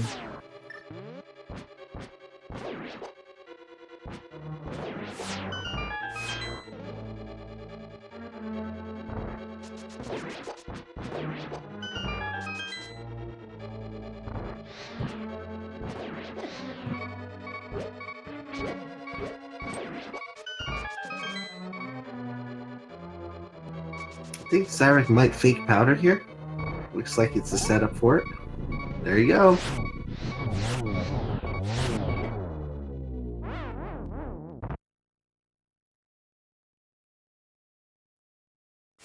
Unfortunately, that's a pretty brutal death for Rezo as far as his finishing time is concerned. He's going to have to make his way the whole way back through both Mimics rooms, the Ganon balls, and then all of the gauntlet that he had completed. He has enough of a buffer between he and SuperPlayer, but as far as his finishing time goes, it's going to take kind of a brutal blow.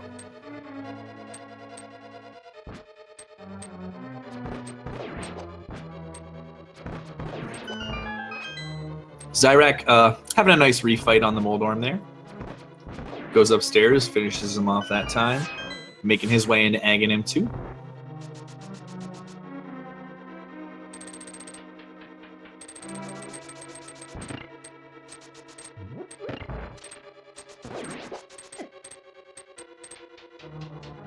I'm wondering if Rezo would this time opt to go for the safety fairies. Oh, he does get the bomb out, so...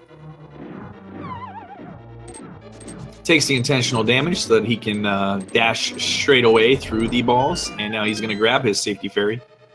I prefer to call it the Josh fairy for, reasons, but... Mm-hmm. Reasons that you mentioned.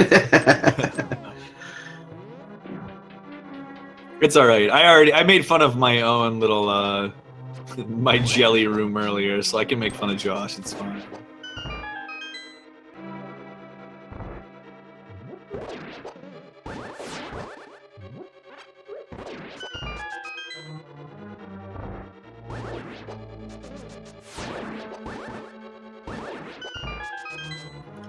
SuperPlayer getting a little unlucky with the chomp, so he's now taking another death and making his way back to the chomps room so he can try to grab that key this time around.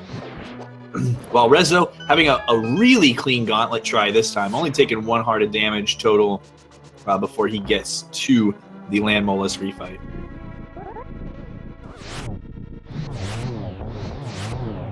Xyrak trying to finish up phase 2 of Ganon there. Making good use of the hook shot.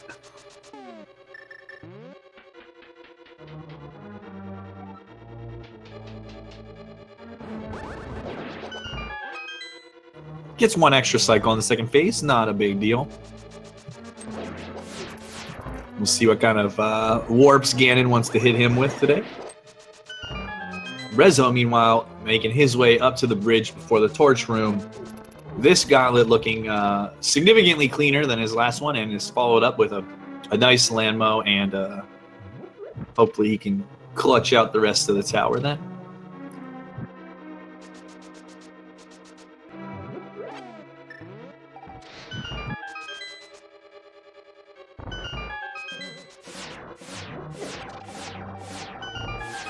Good. He waited out for the torch room prior to stepping up the stairs there. Just making sure he doesn't despawn Ganon's tower. Doesn't want to do this a 3rd time around.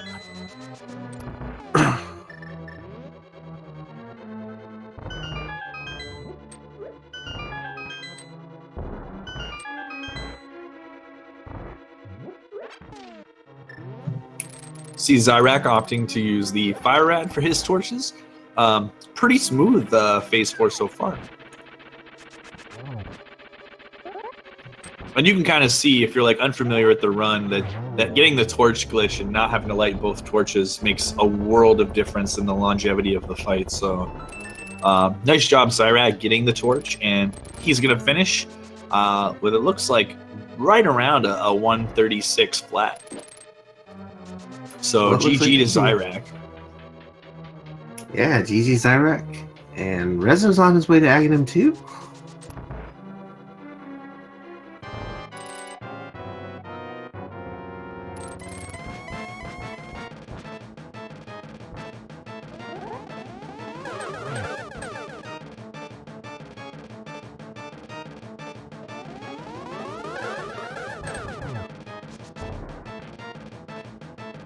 Oh, I think SuperPlayer's trying to find some magic here.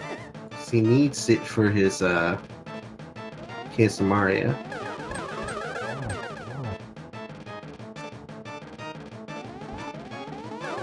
Unfortunately, I don't know where he can. I think it's Poke2. Is yeah, you can kill the Pokies.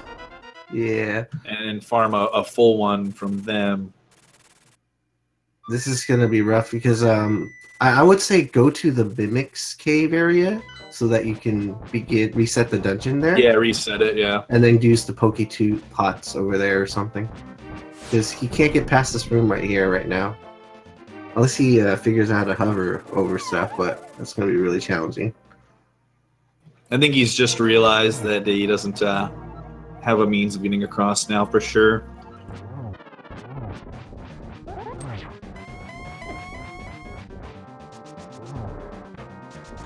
There is a small magic pot in the Poke's room that we mentioned that he could get if he resets or if he hadn't picked it up yet. So we'll see what he chooses to do. Rezo taking a death from Ganon.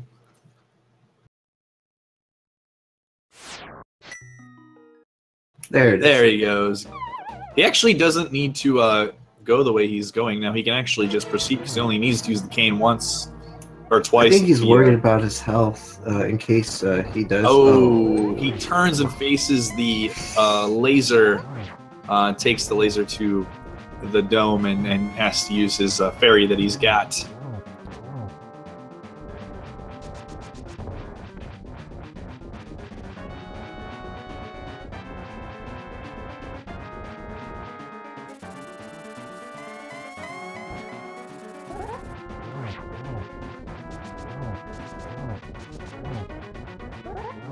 I think he was a little worried about his magic. He also wanted to get the Cane of Smarties so he can get the mirror shield there. He needs to be a little bit careful because he can only use his cane one more time now that he's used it to get the shield. So he needs to make sure that he doesn't misplace it. Unless he gets a drop from this Poke, which would be really convenient. Nice fairy, though. Yeah, gets a friendly fairy.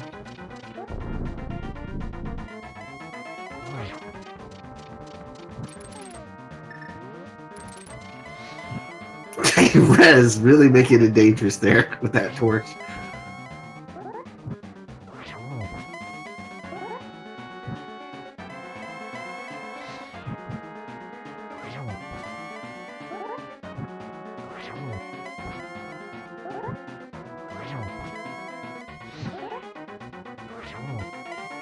We'll see if SuperPlayer just chooses to slash the beetle out of the way, since he won't have a block to knock him off. He could also use his hook shot to paralyze him, but a slash with the gold sword here will do just fine.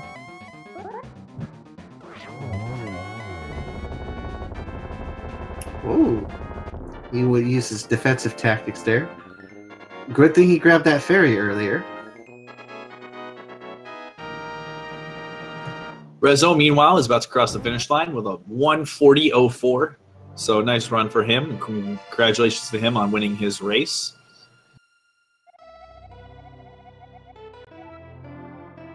Yes, put your GGs up for our boy Rezo.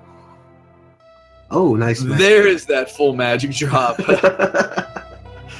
Just a little bit too late, unfortunately.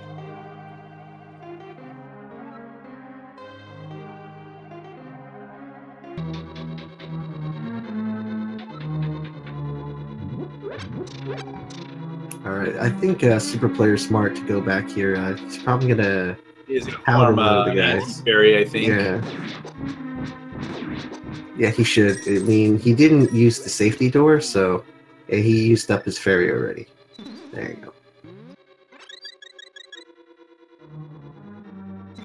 Getting another one just because I like it. Oh, he's trying to cash it there. But Now he he'll try powdered it it. a little bit too close to himself.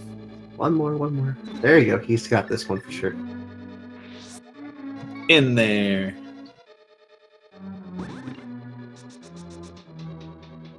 Trinex does not stand a chance now. Super Player is super prepared for the fight now. He's got all the magic and health he can need.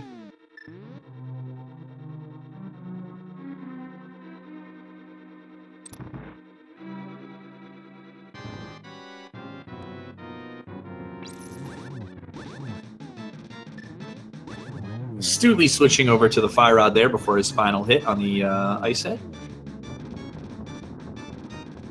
Nicely done on that first cycle. Gonna try to clean up the Trinex fight here.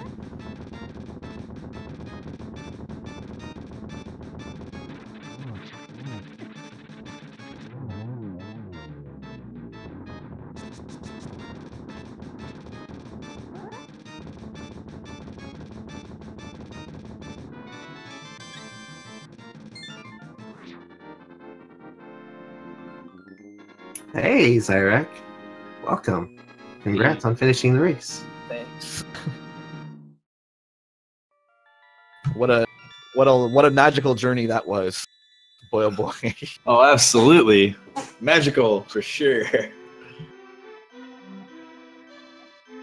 Overall, how'd you feel about your run, man? Not great. I'm gonna be honest. Not too great. Yeah, I was pretty. I don't want to quite say tilted, but I was not happy with starting at Landmos, just because I feel like one of my weaker splits is desert, and I actually felt like I had a relatively decent, like, leaving Eastern Overworld and Desert Palace itself. So to go in and like 7 cycle Landmo or whatever that was, that put me on edge a little bit, and then the 2 floor fall on Moldorm, like, I know who I'm racing. So I can't hang around for 10 seconds waiting for Moldorm to get out of a bad spot. So I went for the dash and got the 2 floor drop. And then it was just like a comedy of small errors from there, like missing the poultry thing twice, having to reset the bomb jump and pod once. That I don't even know what to call it, where I accidentally fell into the vanilla Fire Rod route in Skull Woods. I don't think I've ever done that in, like, you know, X amount of attempts at this game before. And then, like, I don't know, other than that, I guess it was just like the one death in Turtle Rock, which, like, I don't know, apparently I walked off the pegs before the iframes kicked in, which... Yeah, it looked like it was just like a really, really bad timing, but just like when the iframes ran out was just kind of like when the Chomp's face was sort of there. It was kind of odd. I thought you were going to be fine until like after the fact. So I definitely understand why it was kind of surprising. Yeah, to you as well. Oh yeah, the Chomp room, like, I was facing up for the second beam, but apparently I was still pushing the block. Like, I was facing up and then the block moved right, and I was like, okay. Like, I guess. And then, yeah, it all just sort of unraveled from there.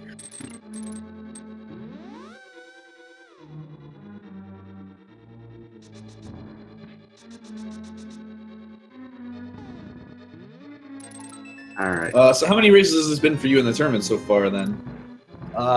This is 2. I'm 1-1 now. So more than likely, my next race is scheduled for the 12th against Swerb, and more than likely the winner of that one is the person who moves on. So that will be a big one. All right. Best of luck against Swerb. Thank you. Meanwhile, we got Super Player here. He's going to be making his way into the Ice Armos fight, the first of the 3 refights in Ganon's Tower. So he'll be making his way to the end of the game as well, as the other three have just finished up a bit ago.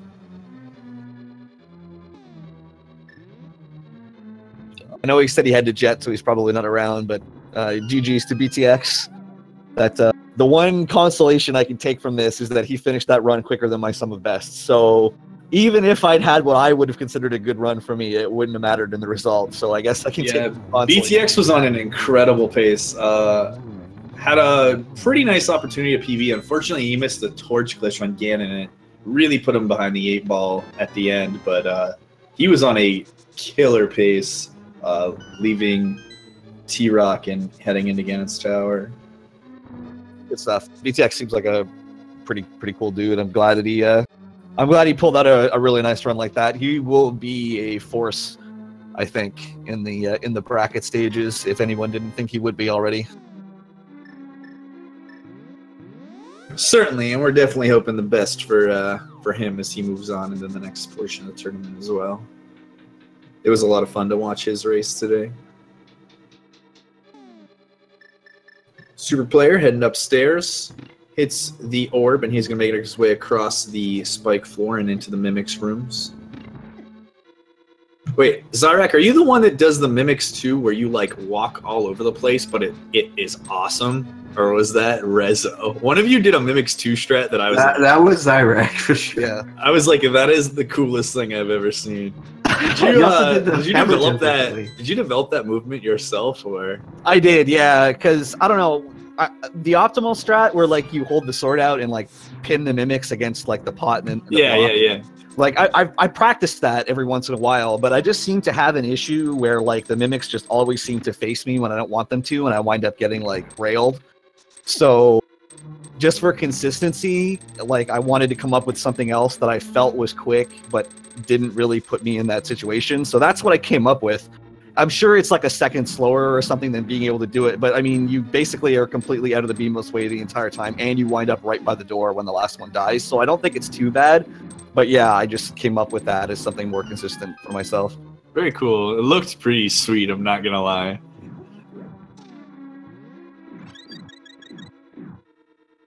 We also saw you do a different hammer jump strat to line yourself up for the hammer jump.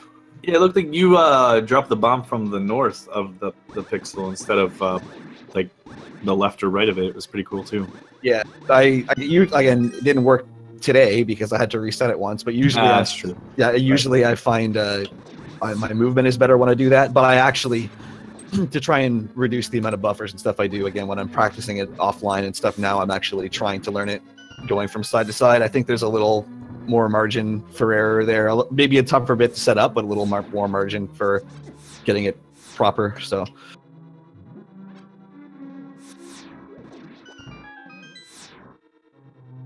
Yeah, we're officially up here. We're getting Super Player through Gauntlet 3. I was going to finish off everything. So he'll be finishing up his last room of the gauntlet here, and then he'll make his way into the Lamb Mullis refight. He is like all decked out right now. He's got a fairy, he's got the red mail, got the mirror shield. Should be pretty much set for the rest of the run now. Just topping off his health before he heads into Lamb 2.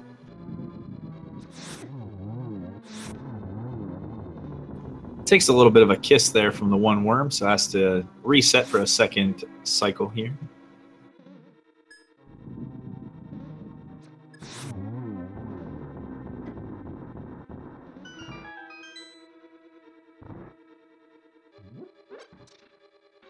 Nice, making it out to the Wizrobe room here. Probably go Cane strats, yep.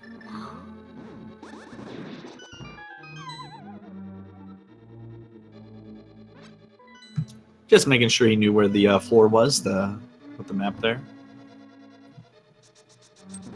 Making his way downtown into the second of the two Wizrobe rooms.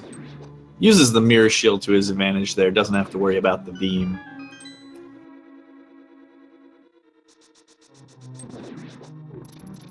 Alright, our first torch room. He has plenty of magic. I'm wondering if he's going to use lab strats here, then he doesn't have to pick up the magic for the next room.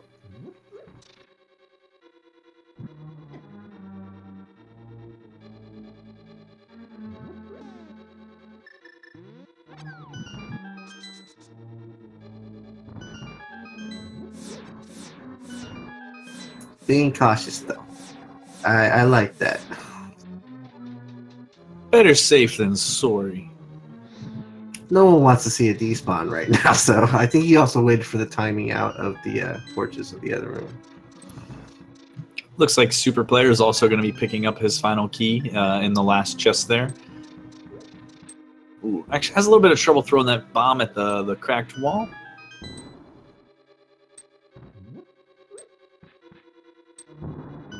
There he goes.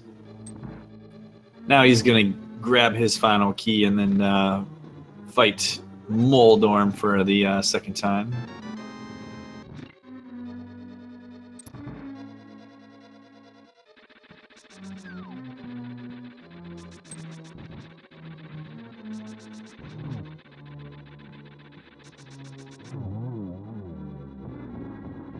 He's going to have to wait before he can menu to hook shot. You actually cannot pause during the death animation of Moldorm, so it was in a second or two there to that, but not a big deal. Gets across safely.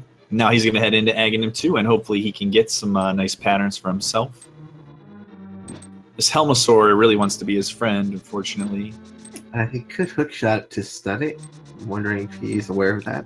He's an animal rights activist. He wants to leave him alone, all right? Just, badger him away, that's all. I respect the commitment to the cause.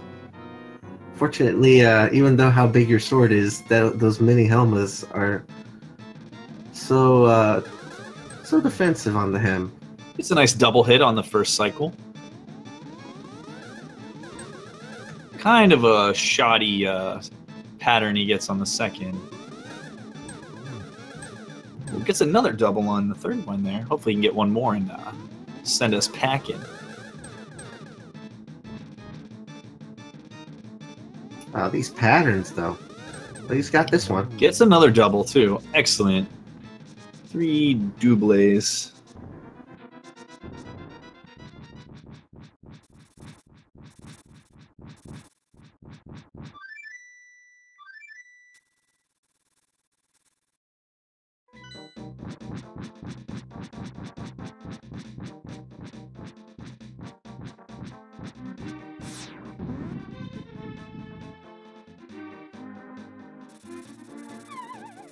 Alright, heading to this Ganon fight, he does have the powerful gold sword, so it should be 6 slashes in that first phase.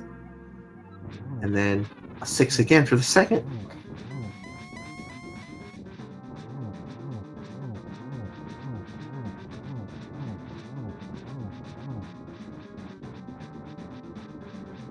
Gets all of his hits in pretty safely there.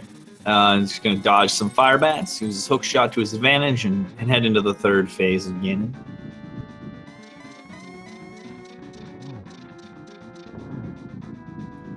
Nice image there. So far, so good on the warps, too. I don't think he got any, yeah? Exactly.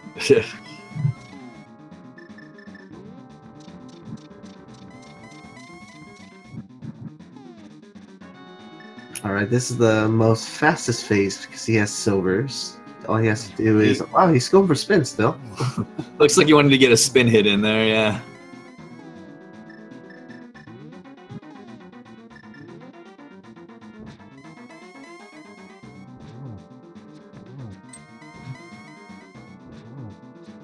Got one more arrow shot to go.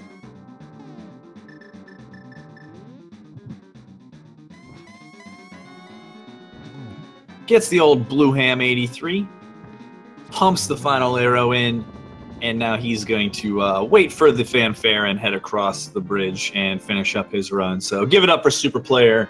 Nice run for him. Yeah, get your GGs up in chat, please. Throw some follows for all of our runners today. Some really nice runs we got to see, so give them some love. I do see him up there. I wonder if he's ready to come down to commentate an interview with us. See if we can get him in here.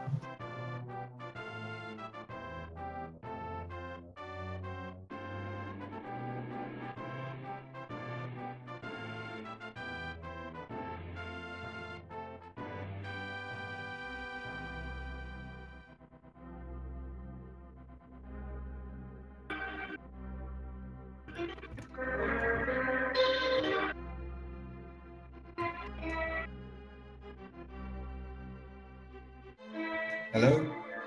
Hello, how's it going, Super Player? I'm fine, I guess. Congrats on finishing the run, man. It was a lot of fun. You had a pretty nice Ganon's Tower there. Really slick Ganon fight. No warps there in the Phase 3.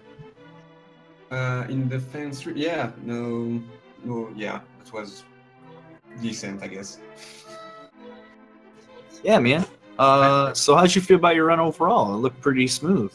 I was really happy until the death on Misery Mire. The run was really, really insane for me.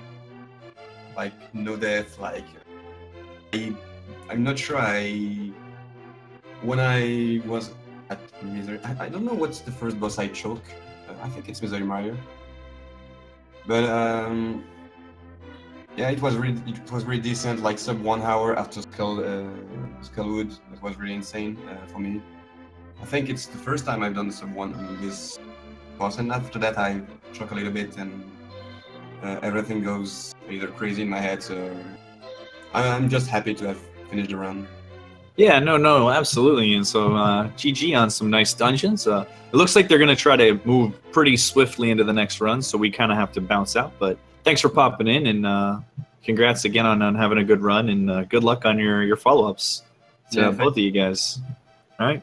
Enjoy the next race. We're going to get a little DK Looty and Metatron, so maybe we'll see some signs being thrown. Maybe we'll see some raging. Enjoy yourselves, though, folks. Rowdy. All right. Peace. Take care, everyone. And thanks for watching. And yeah, be sure to watch this next race. If you're excited for more LTTP action NMG, this is the place to be.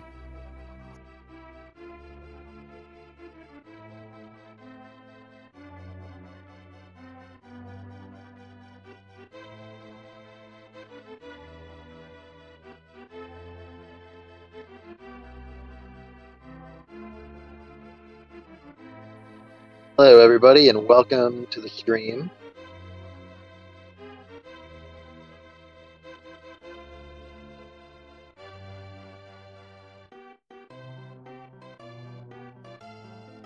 All right, we're here with back-to-back race. We have a Metatron versus Btilcx 24.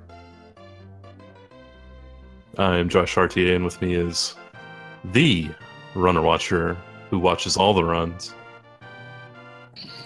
Thanks, Josh. I'm pretty excited for this race. That's why I signed up. I think it should be really close. I did see Btilcx, I think it was just last night, was on a very strong PB pace run. Was on pace for maybe a mid 126, and then died, I think, in Xyrak. So he's definitely going to be on point. But maybe cutting those corners, maybe taking a few risks, and I think if he stumbles, a Metatron will be right there to pick up the slack. There's only, what, a minute and a half maybe between their PBs? I forget exactly what a Metatron's PB is, but very, very close in skill, these two runners. Yeah, it's definitely less than 2 minutes difference. A Metatron's also, she's been on big PB pace a few times lately. She's definitely on the hunt for a 128. But yeah, I think this will be a good one. This is definitely one of the closer groups matches we have, by the nature of just how they were seeded and stuff. A lot of the PBs are pretty spread out during these early tournament stages, but this one could be close.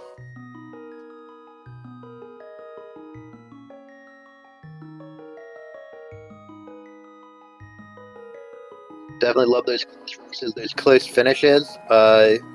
My first race was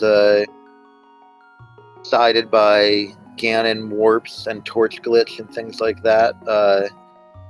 Of course, it's a shame when the race is decided by mistakes at the end. But if it's decided by great play at the end, that would be very exciting. So I'm certainly hoping that these two can keep it close. And can show some of the PB pace runs that we've been seeing from them recently.